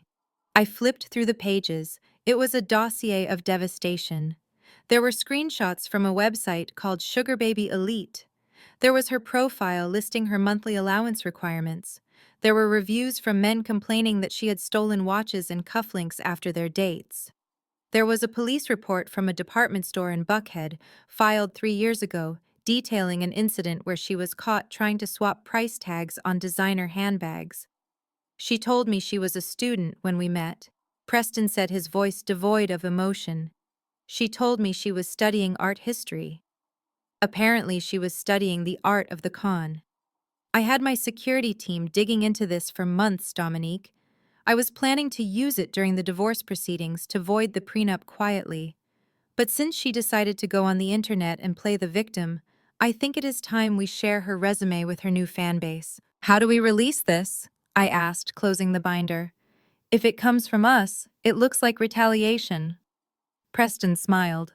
That is the beauty of the internet, Dominique. Information wants to be free. We do not have to release it. We just have to leave it where it can be found. He picked up his phone and typed a brief message. Done, he said. I just sent the files to an anonymous tip line for the 3 biggest gossip blogs in Atlanta. I also sent the full unredacted police reports to the production team of that podcast she is trying to get on. Give it an hour. We sat there in the library waiting. It did not take an hour. It took 40 minutes. The first notification popped up on my phone. The Shade Room of Atlanta posted a breaking news alert. The headline read, Viral TikTok, Wife Exposed. From Sugar Baby to Jailbird. The receipts are inside. I opened the link. It was brutal. They had posted everything. The mugshots were side by side with her tearful TikTok video. The caption detailed her arrest record and her rates from the dating website. The comment section, which had been filled with support for her just hours ago, did a complete 180-degree turn. One user wrote, "Wait, so she stole a watch from her last boyfriend, and now she is crying about financial abuse. Girl, bye." Another wrote, "I knew those tears were fake. Look at that mugshot. She has been running game for years." And then the comments started tagging Terrence. "Yo, Terrence, you left a millionaire wife for a shoplifter. Congratulations on playing yourself." I looked at Preston. He was watching the engagement numbers climb on the article with the satisfaction of a man watching his stock portfolio rise. "Now let us see how your husband reacts," he said. Across town in a budget motel room off the interstate, Terrence Williams was sitting on a lumpy mattress eating a burger from a fast food bag. He was feeling good. He felt like a revolutionary. He had taken down the establishment. He picked up his phone expecting to see more notifications praising him for his bravery. Instead, he saw a text from his sister Jasmine. It was just a link and a string of angry emojis. Terrence clicked the link. He saw the mugshot. He saw the name Sarah Jenkins. He saw the charge for solicitation. His burger turned to ash in his mouth. He scrolled frantically. He saw the screenshots of her dating profile. He saw the list of demands she made to previous men. 5,000 a month allowance, shopping sprees, first-class travel. He looked at the girl sleeping in the other bed. Serenity was curled up under the thin motel blanket clutching her phone. She looked peaceful. She looked innocent. Terrence felt a cold pit open in his stomach. He had blown up his life for this. He had lost his mansion, his Mercedes, his reputation, and his wife, the woman who had bankrolled his entire existence for a woman who stole watches from old men in Florida. He remembered what I told him at the police station, that he was just a bad calculation. He looked at Serenity and realized he was not the player. He was the mark. She had latched onto him because she thought he had access to my money. She did not know he was broke. She thought he was her next meal ticket, and he thought she was his soulmate. They were two parasites trying to feed off a host that was no longer there. Terrence's phone started ringing. It was his lawyer, the one who had offered to take the case pro bono. Terrence answered, his voice trembling. "Hello?" Terrence, the lawyer, said, his voice clipped and cold. I am looking at these reports about Ms. Jenkins. Is this true? Is your witness a convicted fraudster? I didn't know, Terence stammered. I swear I didn't know. The lawyer sighed. I cannot put a fraudster on the stand, Terence. It destroys your credibility. If she lied about who she is lying about the abuse. I am dropping the case. Do not call me again. The line went dead. Terence dropped the phone. He looked at Serenity again. The anger started to bubble up. Not the self-righteous anger he had felt toward me, but the humiliating anger of a fool who realizes he has been tricked. Serenity woke up stretching like a cat. Hey, baby, she cooed. Did you see the views? We are famous. Terence stood up. Famous, he whispered. Yeah, we are famous, all right. He threw his phone at her. It landed on the bed. Look at it, he screamed. Look at what they are saying. Serenity picked up the phone. Her eyes scanned the screen. Her face went pale. The soft, innocent mask dissolved, instantly replaced by the hard edge of Sarah Jenkins from Sarasota. So what, she snapped, tossing the phone back. Everybody has a past, Terence. At least I hustled for my money. You just begged your wife for yours. The words hit him like a physical blow. It was the truth. It was the absolute, unvarnished truth coming from the mouth of the woman he destroyed his life for. Back in the library, Preston poured 2 glasses of whiskey. He handed one to me. To the truth, he said, raising his glass. To the receipts, I replied, clinking my glass against his. We watched the internet tear them apart. The viral video was now being stitched with reaction videos mocking Serenity's fake tears. People were making memes of Terence's face next to a clown emoji. The narrative had shifted. I was no longer the evil ex-wife. I was the bullet dodger. I was the icon who got away. I took a sip of the whiskey. It burned, but it warmed me. What happens now? I asked. Now, Preston said, leaning back. We wait for the implosion. Serenity is a survivor. When she realizes Terence has no money and no lawyer, she will turn on him. She will try to cut a deal. And when she does, we will be ready. I checked my email. A notification from my bank popped up. A deposit of $5 million had just cleared from a separate investment account I had set up years ago. I was richer today than I was yesterday. Terence was poorer today than he had ever been. I thought about him in that motel room. I wondered if he missed the Egyptian cotton sheets. I wondered if he missed the silence of a house that was paid for.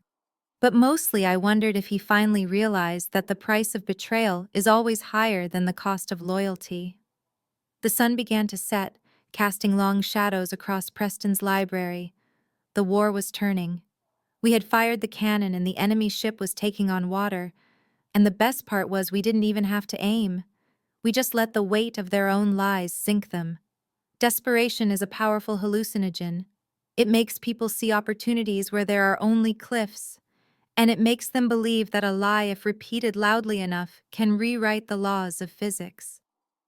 Terence and Serenity had been stripped naked by the truth. Their reputations were in tatters.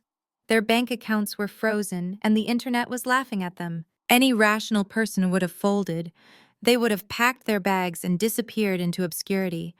But narcissists do not fold. When they are cornered, they do not retreat. They escalate. They look for the one weapon that can override logic, the one shield that society is programmed to protect at all costs. I was sitting in the conference room of my lawyer office 2 days after the criminal records were leaked.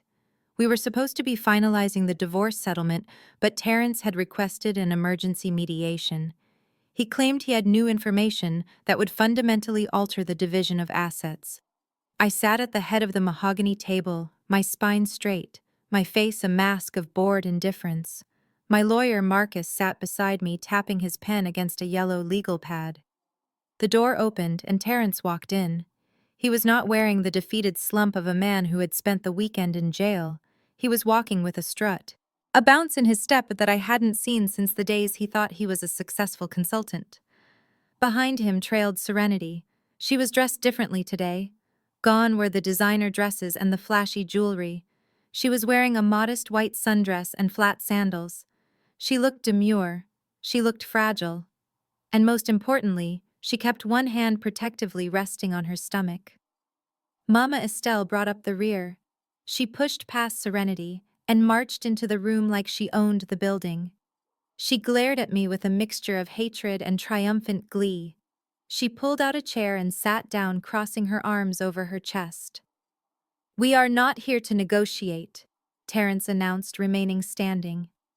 "We are here to make demands." Marcus sighed and adjusted his glasses.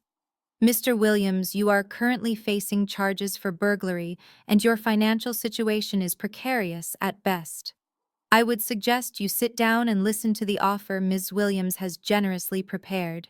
"Generous?" Terence scoffed. "You call leaving me homeless generous? You call cutting off my family generous? Well, the game has changed, Marcus. Dominique isn't the only one with a future anymore." He turned to Serenity and nodded.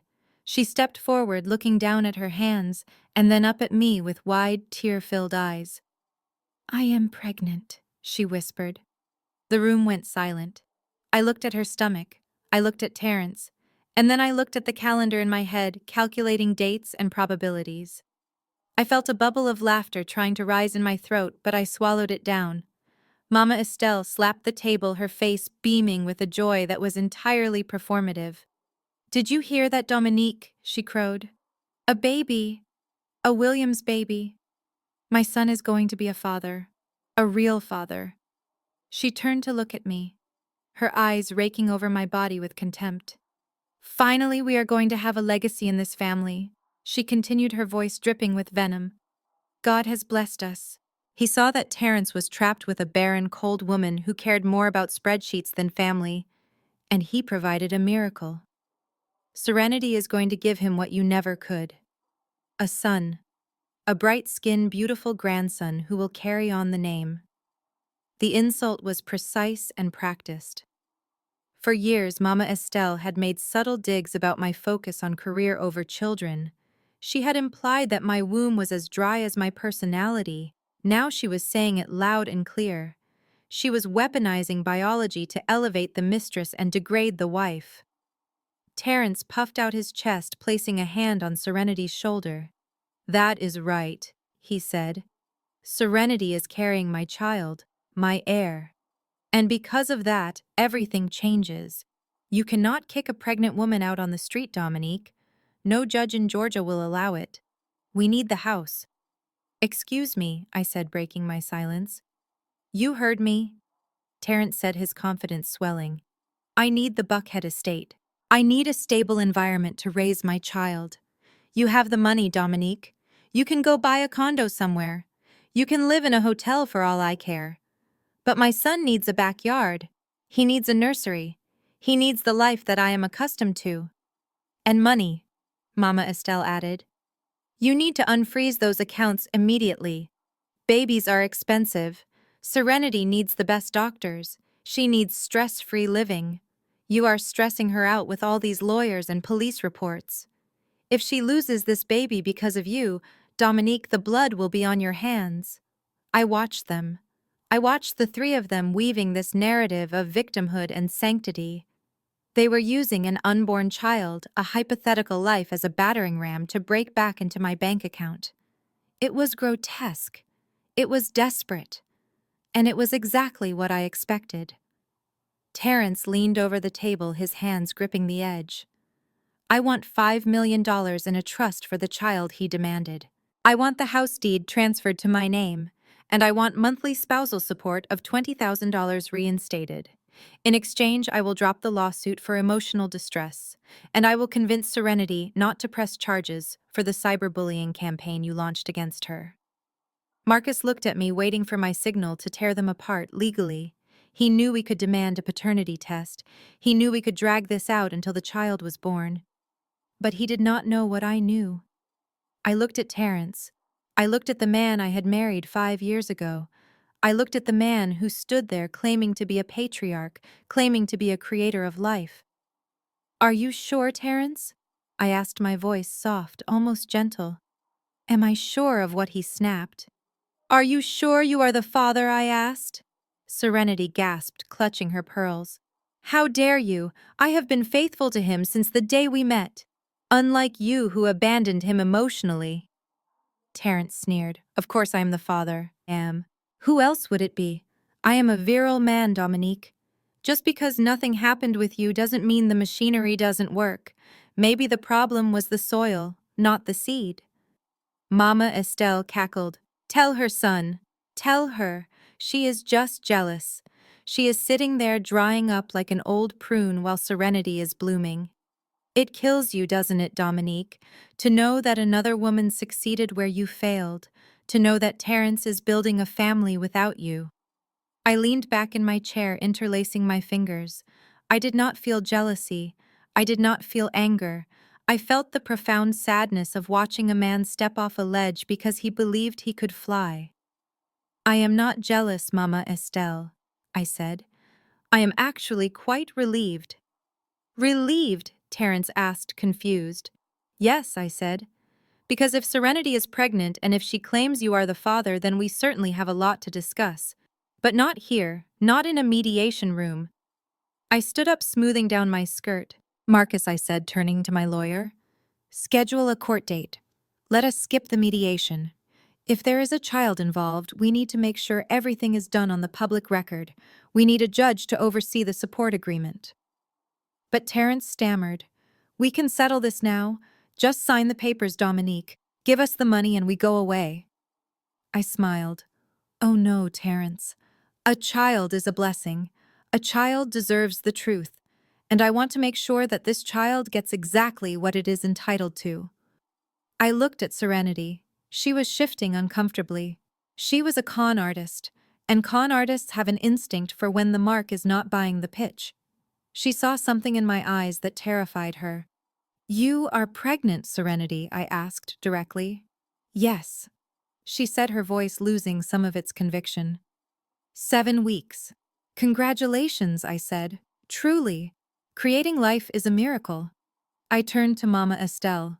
And you, Mama Estelle, you must be so proud. A grandson. The legacy you always wanted. I am, she spat. And I will make sure he knows exactly who his grandmother is. And who his grandfather was. He will be a Williams through and through. I nodded slowly. I am sure he will be. I gathered my files. I did not argue about the money. I did not argue about the house. I let them keep their delusion for a few more days. We will see you in court on Thursday, I said. As I walked to the door, Terence called out, You are going to lose, Dominique. The judge is going to look at this pregnant woman, and he is going to look at you, and he is going to give us everything. You cannot fight nature. I paused at the door. You are right, Terence, I said without turning around. You cannot fight nature. Biology is very stubborn. It has rules that cannot be broken no matter how much you want them to be. I walked out, leaving them celebrating their victory. I could hear Mama Estelle praising Jesus. I could hear Terence talking about which room in the house would make the best nursery. They were popping champagne on the deck of the Titanic. I got into my car and sat in the silence. I thought about the file in my safe at home. The file labeled medical records. The file I had kept sealed for 5 years to protect Terence's fragile ego. The file that contained the results of a fertility test we took 3 months into our marriage. Terence thought he had played an ace. He thought a pregnancy was the ultimate trump card. He did not know that he was holding a hand full of jokers. I picked up my phone and called Preston. She played the card, I said. She is pregnant. Preston laughed on the other end of the line. Of course she is. It is page 1 of the Gold Digger Handbook. What did Terence do? He demanded the house, I said. And $5 million. And Mama Estelle called me a barren prune. Preston sighed. I almost feel sorry for them, Dominique. Almost. Don't be, I said, starting the engine. They wanted a public spectacle. They wanted to talk about biology and legacy. On Thursday, I am going to give them a biology lesson they will never forget. I drove away from the office, my mind clear. They had weaponized a child. They had mocked my womanhood. They had tried to use my own grace against me. But they had forgotten one crucial detail. I was not barren because I couldn't conceive. I was childless because I refused to bring a child into a house built on lies. And Terence, poor deluded Terence, he was about to learn that sometimes the seed really is the problem, and sometimes the soil knows better than to grow a weed. The Fulton County Courthouse is a place where dreams go to die, and where the truth is often the first casualty. But on Thursday morning, I walked through the metal detectors with the truth tucked securely in my Prada briefcase. The air in courtroom 4B was stale, smelling of floor wax and desperation. Terence was already there, sitting next to his new lawyer, a public defender who looked like he hadn't slept in a week. Serenity sat beside them, clutching her stomach as if she were carrying the next Messiah instead of a biological lie. Mama Estelle was in the gallery behind them, wearing a hat so large it practically had its own zip code, ready to witness my destruction. I sat down next to Marcus, my lawyer. I did not look at them. I did not need to. I could feel their smugness radiating across the aisle. They thought they had won. They thought the pregnancy was the checkmate move. They believed that the legal system, which prioritizes the welfare of a child, would force me to open my wallet and fund their fantasy life. Judge Harrington entered the room, a no-nonsense woman with gray hair and eyes that had seen every variation of human folly. We all stood and then sat. The proceedings began with the usual legal posturing. Terrence's lawyer stood up and launched into a speech that was clearly rehearsed. "Your Honor," he began, his voice shaky, "my client, Mr. Williams, is asking for an immediate unfreezing of assets and an emergency spousal support order of $20,000 a month. As the court is aware, Ms. Jenkins is currently pregnant with Mr. Williams' child. It is imperative that we secure a stable home environment for this unborn child. Ms. Williams has vindictively cut off all financial support, leaving the father of her future stepchild destitute." Terence nodded solemnly, trying to look like a victimized patriarch. Mama Estelle murmured amen from the back row, earning a sharp look from the bailiff. Judge Harrington looked over her glasses at me. "Ms. Williams, do you have a response to this request?" Marcus stood up, but I placed a hand on his arm. I stood up myself. "Your Honor," I said, my voice clear and steady, "I do not object to the idea that a father should support his child. In fact, I believe it is a moral imperative." Terence smirked. He thought I was capitulating. He thought I was breaking under the pressure. However, I continued, "I do object to the claim that Mr. Williams is the father." Serenity jumped up from her seat. "How dare you?" she shrieked. "I have been faithful.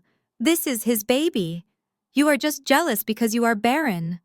Judge Harrington banged her gavel. "Order! Ms. Jenkins, sit down or I will have you removed."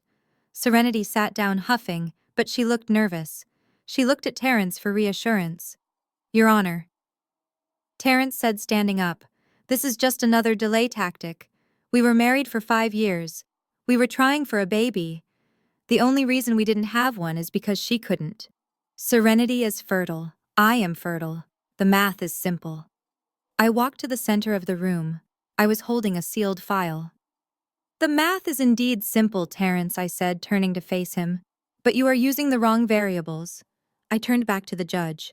"Your Honor, 5 years ago, shortly after we were married, Terence and I visited a fertility specialist. We were having trouble conceiving. At the time, Terence was devastated. He felt like less of a man. Because I loved him, because I wanted to protect his ego and his reputation in our community, I agreed to seal the records. I agreed to let people believe that I was the one with the issue. I took the pity looks. I took the insults from his mother. I carried the burden of our childlessness to protect his pride." I handed the file to the bailiff, who brought it to the judge. "But since Terence has decided to make his reproductive capabilities a matter of public record and financial negotiation, I feel it is time to unseal the truth." Judge Harrington opened the file. She put on her reading glasses. The room was so quiet you could hear the hum of the air conditioning. "What is that?" Terence asked, his voice trembling slightly. "It is a diagnosis, Terence," I said. "Klinefelter syndrome." "Klinefelter." He looked blank. "I don't know what that is." "It means you were born with an extra X chromosome," I explained, keeping my tone clinical. "It means that while you developed as a male, your body does not produce sperm. You are azoospermic Terence, completely sterile. Mama Estelle stood up. That is a lie. That is a lie from the pit of hell. My son is a man. He is a full man. Sit down, madam, the judge barked. I continued, my eyes locked on Terence. The doctor told us this 5 years ago. Do you remember? You cried in the car for hours. You begged me never to tell anyone. You begged me to let your mother believe it was my fault because you couldn't bear the shame. And I did. I loved you, so I lied for you. Terence's face was a mask of horror. The memory was breaking through the wall of denial he had built. He remembered. I could see it in his eyes. No, he whispered. That was just a low count. The doctor said it could improve. No, Terence, I said.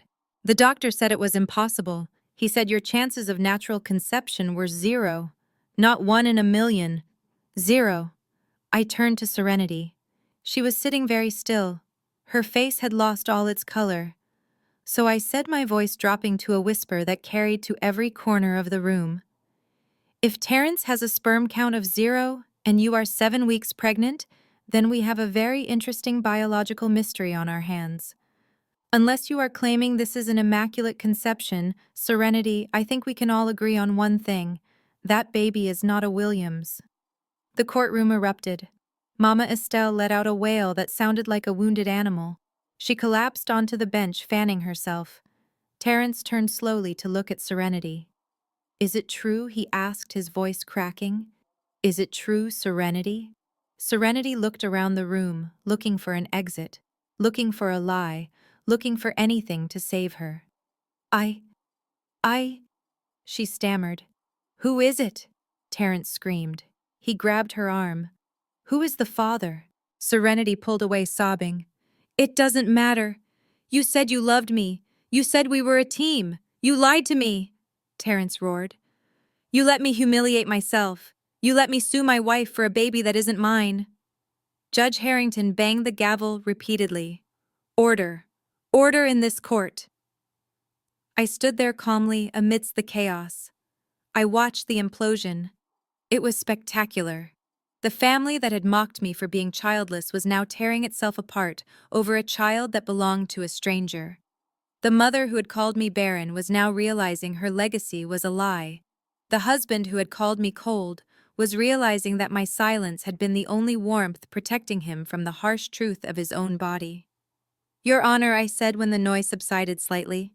Given that the entire basis of Mr. Williams' claim for support is his need to provide for his child, and given that medical evidence proves this is physically impossible, I move that the request for spousal support be denied with prejudice. Judge Harrington looked at Terence, who was now sitting with his head in his hands weeping. She looked at Serenity, who was texting frantically, probably trying to find a ride home. Motion granted, the judge said. The request for emergency support is denied. The assets will remain frozen pending the final divorce decree. And Mr. Williams, I suggest you get your personal life in order before you waste this court time again. I gathered my briefcase. I felt lighter. The secret I had carried for 5 years, the secret that had weighed me down and made me a target for their cruelty, was gone. I had given it back to them. I walked past Terence. He didn't look up. Dominique, he whispered. Why didn't you tell me sooner? Why did you let me go this far? I stopped. Because you needed to learn, Terence, I said. You needed to learn that the truth always comes out. And besides, I wanted to make sure Mama Estelle was here to hear it. I walked out of the courtroom. In the hallway, I saw Preston waiting for me. He saw the look on my face and he knew. Did it work? He asked. It worked, I said. Preston smiled. So who is the father? Does it matter? I asked, walking toward the exit. It is not Terence. And for the first time in his life, he has to pay for his own mistakes instead of charging them to me. We walked out into the sunlight. Behind us, the courthouse doors closed, sealing the wreckage inside. I was free. I was vindicated. And I was rich. The medical file was public record now. Everyone would know. Terence's masculinity, which he valued above all else, was shattered. Not by me, but by his own arrogance. He had tried to use a child as a weapon, and he had shot himself in the foot. I checked my phone. A text from my real estate agent. The locks on the house have been changed again. The alarm codes are reset. It is all yours, Dominique. I smiled. It was good to be home, and it was even better to be alone. Because sometimes the empty space in a house isn't loneliness, it is room to breathe. The sound of a gavel banging usually signifies order, but in courtroom 4B it sounded like the starting gun for a riot. The revelation that Terrence was sterile and that the baby Serenity was carrying belonged to another man did not just land, it detonated. For a split second, there was a vacuum of silence, a moment where the brains of everyone in the Williams family tried to process the mathematical impossibility of their own existence. And then the screaming started. Mama Estelle was the first to fall. The woman who had spent the last 5 years terrorizing me about my empty womb, the woman who had placed all her self-worth on the continuation of her bloodline, let out a sound that was not human. It was a high-pitched wail of pure grief and humiliation. "My blood," she screamed, clutching her chest. "It is not my blood." She looked at Serenity with eyes that had turned from adoration to murderous rage. "You lying harlot. You tricked us." Her knees gave way. I watched with clinical detachment as she collapsed onto the wooden bench and then slid to the floor. Her oversized church hat, which she had worn like a crown, tipped sideways, covering her face as she convulsed. Jasmine screamed, diving to the floor to fan her mother. "Call 911, she shrieked, looking at me with pure hatred. "You killed her. You killed my mother."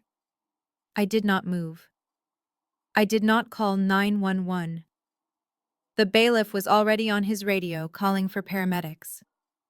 I simply stood there holding my briefcase, witnessing the collapse of a dynasty that never really existed. But the drama was far from over. Terrence was not looking at his mother. He was not looking at me. He was staring at Serenity, who was currently trying to squeeze herself into the corner of the defense table, hoping to become invisible. The realization of what he had done was washing over him. He had thrown away a millionaire wife. He had thrown away a paid-for mansion. He had thrown away his reputation. And he had done it all for a woman who was pregnant with another man's child. "You knew," Terrence whispered. His voice was low, but in the acoustic perfection of the courtroom it carried like thunder. "You knew I couldn't give you a baby. And you let me sue for it." Serenity held up her hands, trembling. "Terrence, please. We can work this out. I did it for us. We needed the money. For us." Terrence roared. He lunged. It happened so fast that even the bailiffs were caught off guard. Terrence Williams, a man who had never done a day of manual labor in his life, leaped across the table with the ferocity of a wounded animal. He grabbed Serenity by the shoulders, shaking her violently. "Who is it?" he screamed, spitting in her face. "Who did you sleep with? Was it the trainer? Was it the driver? Who is the father?" Serenity shrieked, terrified. "Get off me! You are crazy!" Two bailiffs tackled Terrence from behind, slamming him onto the table. Papers flew everywhere. The water pitcher crashed to the floor, shattering into 1,000 pieces just like Terrence's life. "Get off me!" Terrence shouted, thrashing against the officers. "She is a liar! She is a thief! Arrest her! She stole my life!" I watched as they wrestled him to the ground. They pulled his arms behind his back, and for the second time in a week, I heard the click of handcuffs closing around his wrists. "Mr. Williams, you are under arrest for assault and battery in a court of law."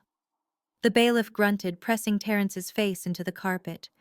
Judge Harrington was standing up, banging her gavel so hard I thought the handle would break. "Clear the court," she ordered.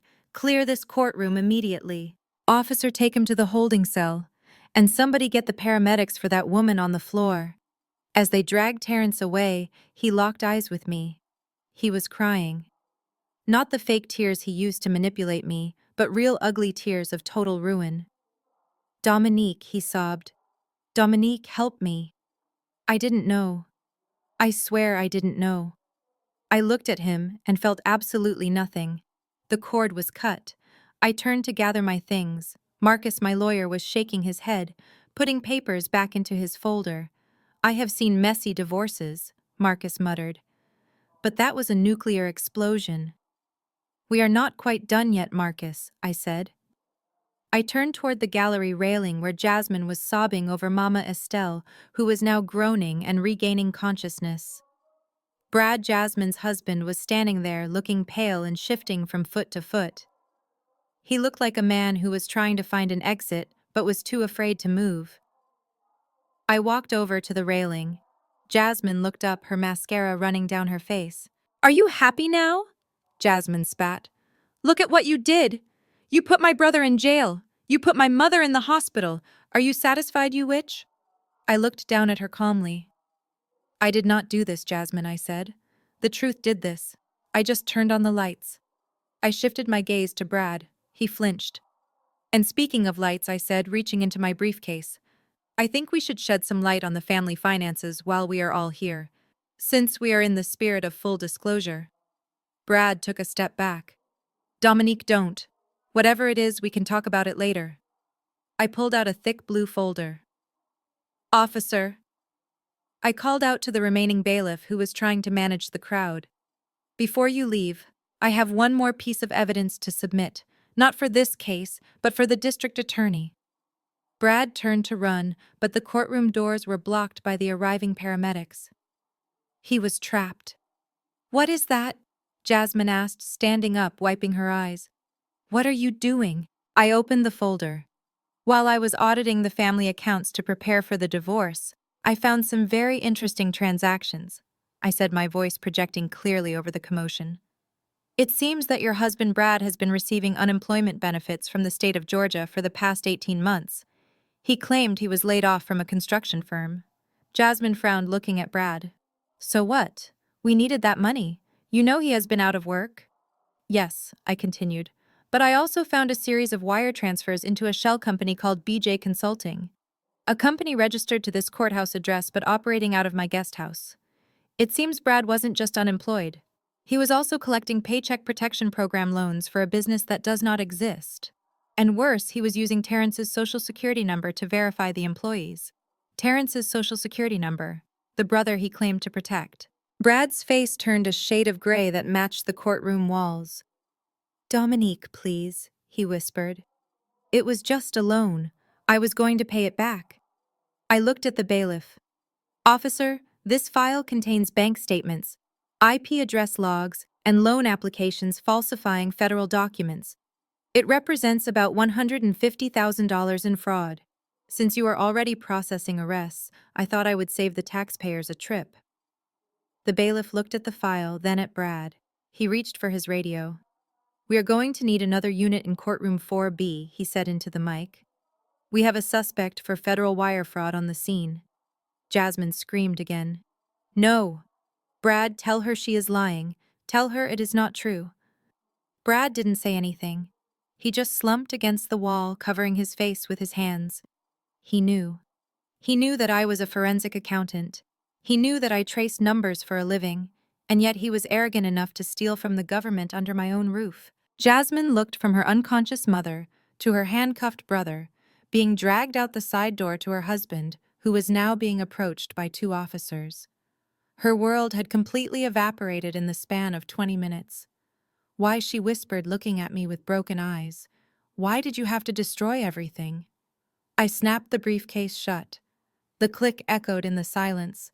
"I didn't destroy anything, Jasmine," I said. "You all built your lives on a foundation of sand.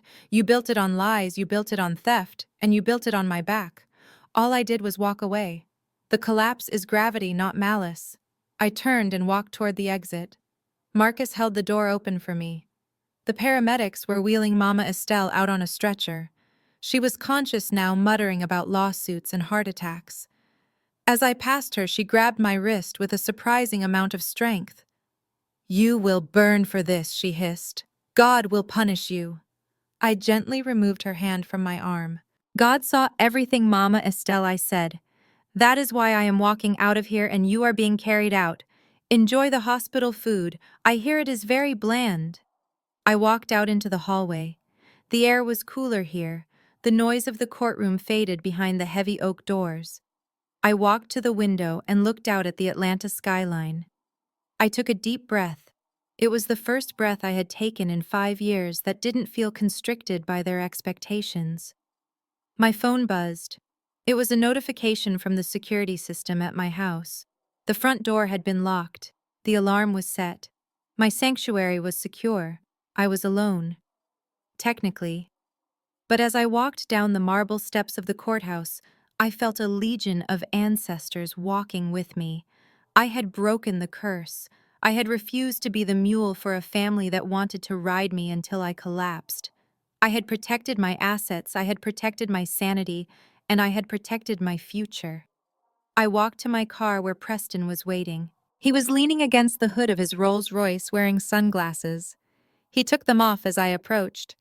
"I heard screaming," he said. I smiled. It was a symphony, Preston. A symphony of consequences. "Is it over?" he asked, opening the door for me. I looked back at the courthouse. Terrence was in a cell. Brad was being booked. Serenity was likely fleeing the state. And Mama Estelle was facing a very lonely recovery. "Yes," I said, sliding into the leather seat. "It is over." And the best part was, I didn't even have to raise my voice. I just had to raise the standard. The family was gone. The money was safe. And Dominique Williams was finally ready to start living for herself. The dynasty of parasites had fallen, and from the rubble, I would build something they could never touch. A life that was truly, undeniably mine. The final hearing for the dissolution of the marriage between myself and Terrence Williams was not a battle, it was a burial. 3 weeks had passed since the chaos of the paternity revelation, and the atmosphere in the courtroom had shifted from explosive drama to the cold, clinical efficiency of a slaughterhouse. I arrived early wearing a white suit that cost more than the combined net worth of everyone on the opposing side. I sat with Marcus, my lawyer, and arranged my files with the precision of a surgeon preparing to close a patient. When Terrence walked in, he looked like a ghost of the man I had married. The swagger was gone. The arrogance that had fueled his demands for millions of dollars had evaporated, leaving behind a hollow shell in a suit that no longer fit him properly. He had lost 15 pounds, and the dark circles under his eyes told the story of a man who was waking up every morning to the nightmare of his own making. He sat down next to his public defender, a tired-looking woman who clearly wanted to be anywhere else. There was no serenity today. There was no Mama Estelle in the gallery wearing a church hat. There was just Terrence alone in the wreckage. Judge Harrington swept into the room, and the bailiff called us to order. She looked at the file in front of her and then peered over her glasses at Terrence. She did not look impressed. "Mr. Williams," she began, her voice echoing in the silent room. "I have reviewed the financial disclosures and the police reports associated with this case. I have also reviewed the paternity results, which we will get to in a moment. But first, we need to address the criminal charges pending against you." Terrence stood up, his hands clasping and unclasping in front of him. "Your Honor, I—" "Sit down," the judge snapped. "I am not asking for a statement. I am delivering a judgment. Regarding the charge of assault against Ms. Jenkins in my courtroom 3 weeks ago, you have pleaded no contest. Given that this is a first offense, I am sentencing you to 2 years of probation and mandatory anger management counseling. However, do not mistake this leniency for forgiveness. If you violate a single term of this probation, if you so much as jaywalk, you will serve the full sentence in the county jail. Do you understand?" "Yes, Your Honor," Terrence whispered, looking at the floor. Now regarding the divorce settlement, Judge Harrington continued, flipping a page. "The court finds that the prenuptial agreement signed by both parties is valid and enforceable. Ms. Williams has provided exhaustive documentation proving that all assets, including the Buckhead estate, the vehicles, and the investment portfolios, are her sole and separate property, acquired either before the marriage or maintained through her separate funds." She looked at Terrence with a gaze that was almost pitying. "Mr. Williams, Your financial affidavit lists zero assets and significant liabilities. You have requested spousal support based on the claim that you became accustomed to a certain lifestyle during the marriage. Terence nodded slightly, a flicker of hope returning to his eyes. However, the judge said, her voice hardening. Georgia law considers the conduct of the parties when determining alimony. Given your proven adultery, your attempt to defraud this court regarding the paternity of Ms. Jenkins' child, and your attempted burglary of the marital residence, this court finds that you are not entitled to a single dime of support. You are leaving this marriage with exactly what you brought into it, which appears to be absolutely nothing. The gavel banged and I felt a weight lift off my shoulders. But the judge was not finished. Furthermore, she added, Ms. Williams has petitioned for legal fees. Given that your frivolous motions and fraudulent claims have dragged this process out unnecessarily, causing Ms. Williams to incur significant costs, I am ordering you to pay her legal fees in the amount of $50,000. Terence gasped. 50,000, he choked out. Your Honor, I don't have $50,000. I don't have $50. That is not the court concern, Judge Harrington replied coldly. You have a lifetime to pay it off. I suggest you get a job, Mr. Williams. I hear the labor market is very robust right now. The hearing was over. I stood up and shook Marcus' hand. Terence remained seated, staring blankly at the wall. He was not just broke. He was buried in debt. He was a convicted felon with a garnishment order hanging over his future wages. He had tried to mine for gold, and he had caused a cave-in on top of himself. I walked out of the courtroom and into the hallway. I expected to walk straight to the elevator, but I was stopped by a familiar figure sitting on a bench near the water fountain. It was Mama Estelle. She looked small.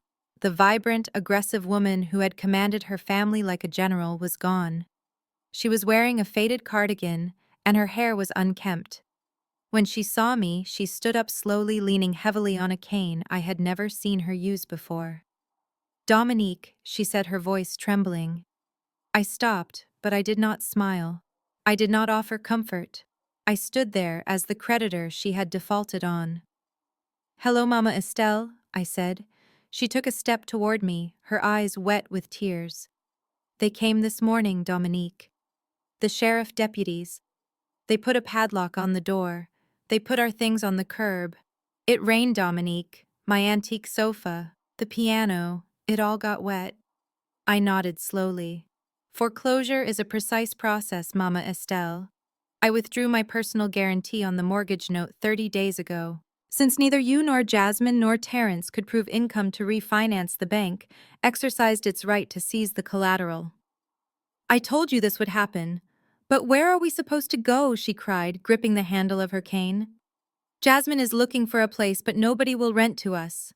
We have no credit.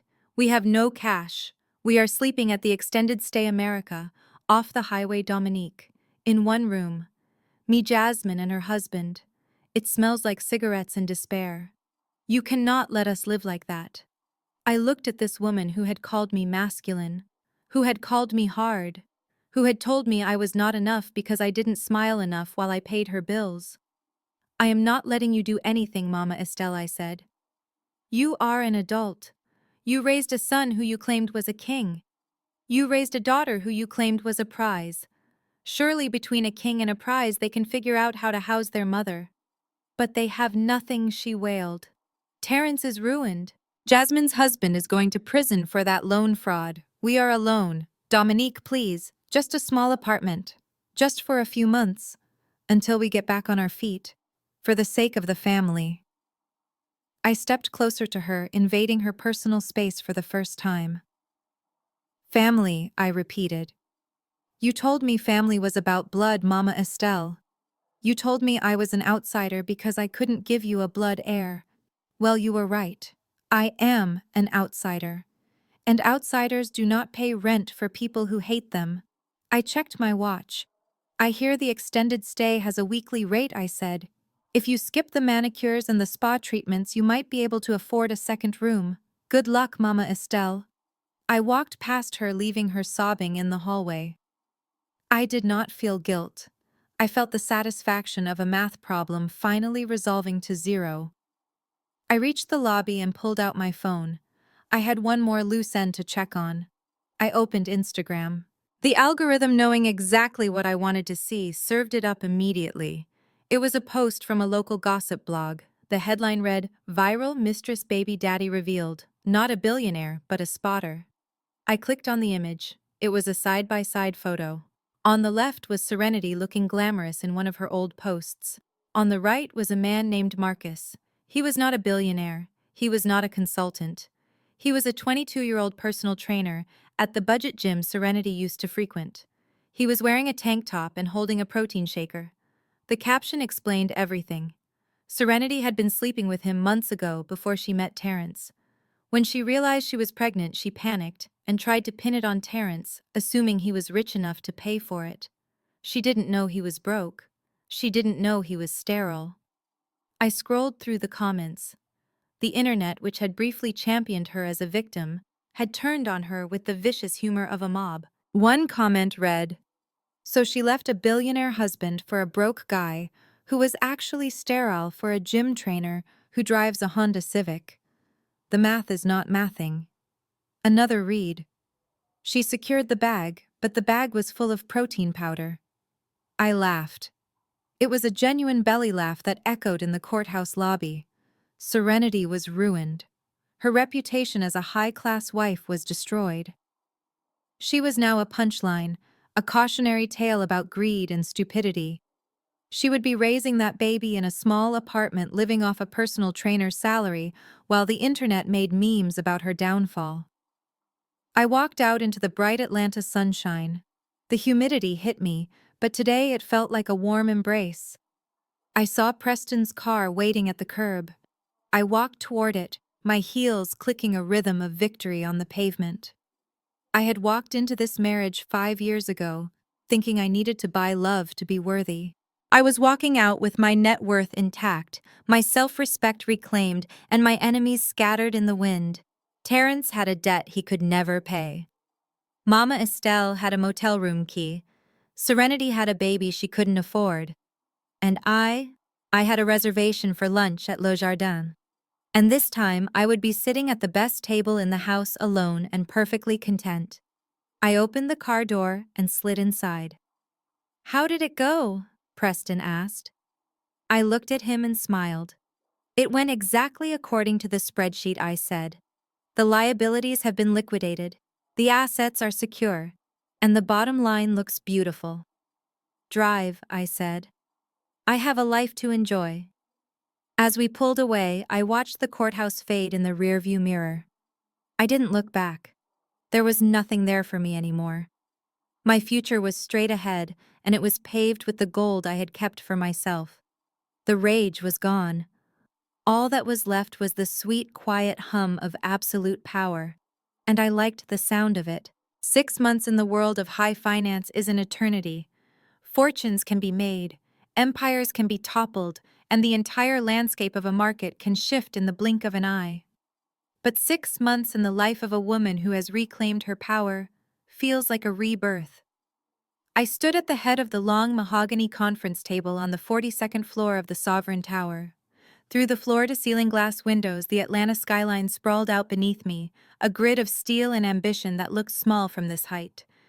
I adjusted the lapel of my white Tom Ford suit. It was a new acquisition. White is a dangerous color to wear. It shows every stain, every mistake.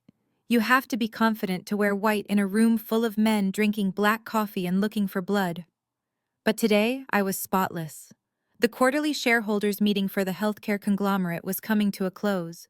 I had just spent 2 hours presenting the fiscal recovery plan, correcting the inefficiencies of the previous administration and outlining a merger that would increase our market share by 15%. The room was silent.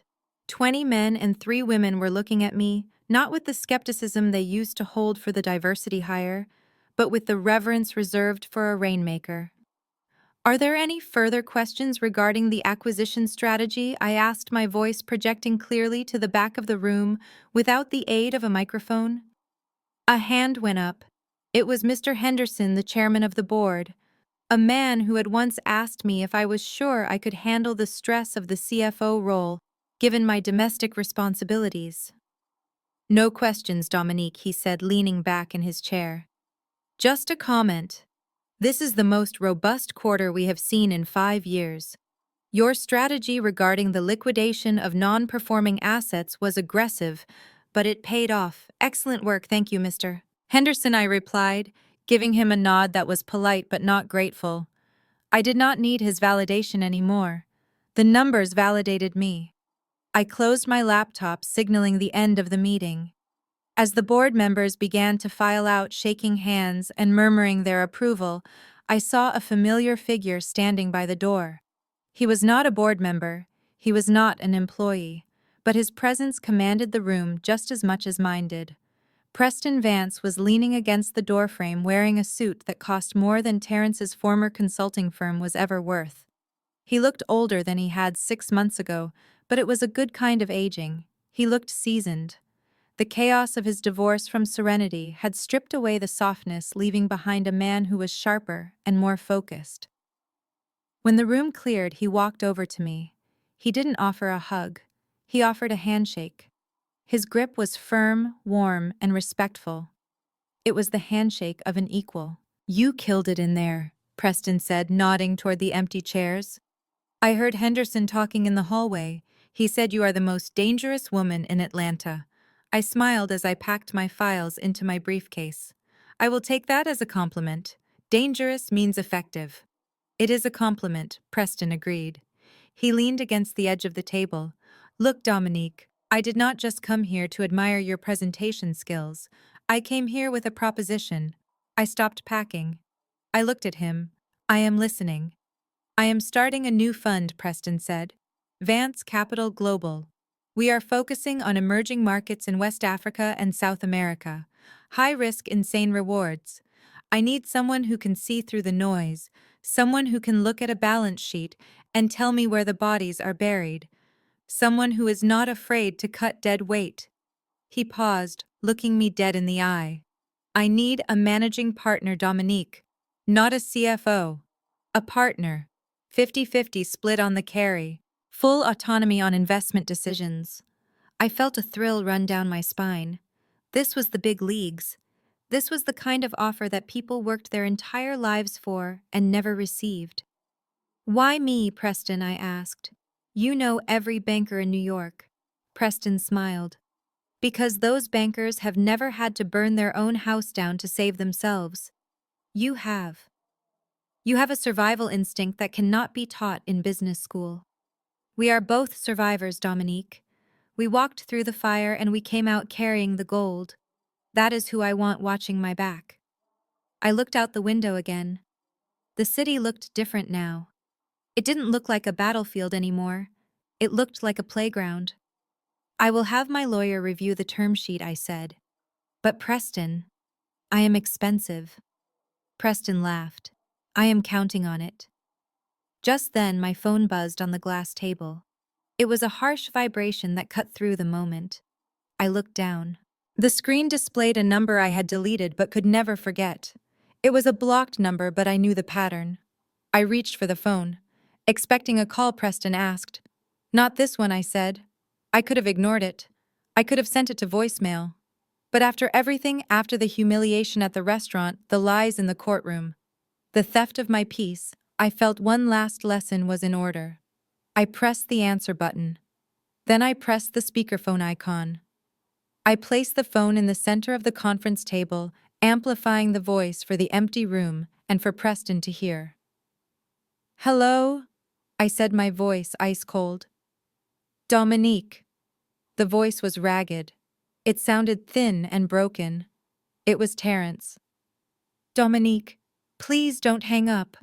I stood there, silent, letting his desperation fill the air. I know I am not supposed to call, he continued, his words tumbling out in a rush. I know about the restraining order. But I had to try. I am at a payphone, Dominique. I used my last quarter. A payphone. The detail was so pathetic, it was almost poetic. What do you want, Terrence? I asked. I want to come home, he sobbed. I made a mistake. A terrible mistake. But I have changed, Dominique. These past 6 months. They have been hell. Probation is hard. I can't find a job. I am living in a basement apartment with my mom and Jasmine. It is awful. We are drowning. I looked at Preston. He was watching the phone with a look of dark amusement. I miss you, Dominique, Terence cried. I miss us. I miss the house. I miss the way you took care of me. I realized that you were the only one who ever really loved me. Serenity didn't love me. She just wanted the money. But you loved me for me. Can't we start over? I will sign a postnup. I will do whatever you want. Just please come pick me up. I listened to him beg. I listened to the man who had called me masculine, who had called me barren, who had tried to steal my grandmother's ring. He wasn't asking for me. He was asking for a rescue. He was asking for his lifestyle back. He missed the Egyptian cotton sheets, not the woman who slept in them. I took a deep breath. The air in the boardroom was conditioned and pure. Terence, I said, my voice calm and projecting with the authority of a CEO. Yes, baby. Yes, I am here. I need you to listen to me very carefully, I said. I am currently in a board meeting. You are on speakerphone. There was a choked silence on the other end. You are asking to come back, I continued. You are asking for access to my life, my home, and my resources. But here is the thing, Terence. Since we parted ways, I have instituted some new admission criteria for the people I allow into my circle. What? What do you mean? He stammered. I mean, I have a new rule, I said, leaning closer to the phone. This number, this office, this life. It is exclusively reserved for individuals with a net worth of over $1 million and a credit score above 750. I paused, letting the numbers sink in. I ran a background check on you this morning, Terence. Just out of curiosity, your net worth is currently negative $50,000 thanks to the legal fees you owe me, and your credit score is somewhere in the neighborhood of a burner phone. Dominique, please, he wailed. So I am sorry, I said, my voice hardening into diamond. You do not qualify. Your application is rejected. Permanently. Do not call this number again, unless you are ready to pay the $50,000 you owe me. I tapped the red button ending the call. The silence that followed was absolute.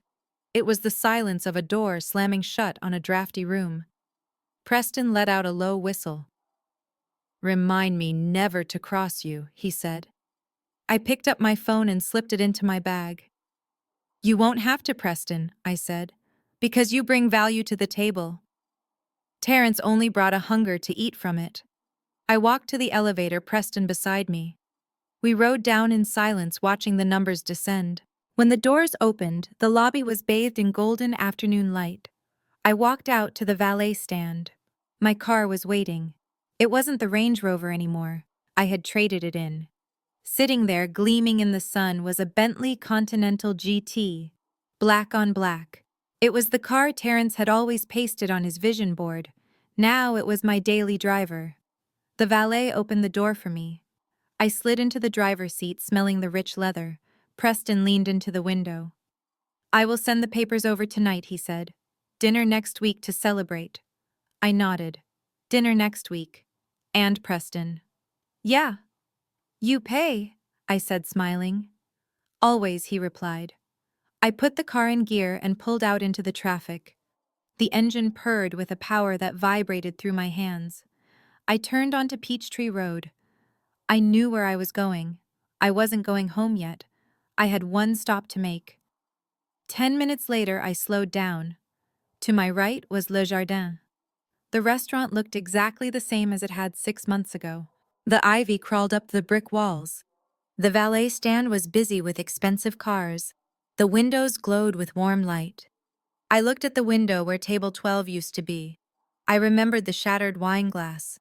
I remembered the look on Terence's face when the card was declined. I remembered the feeling of total devastation I thought would drown me. But as I looked at it now, I didn't feel pain. I didn't feel anger.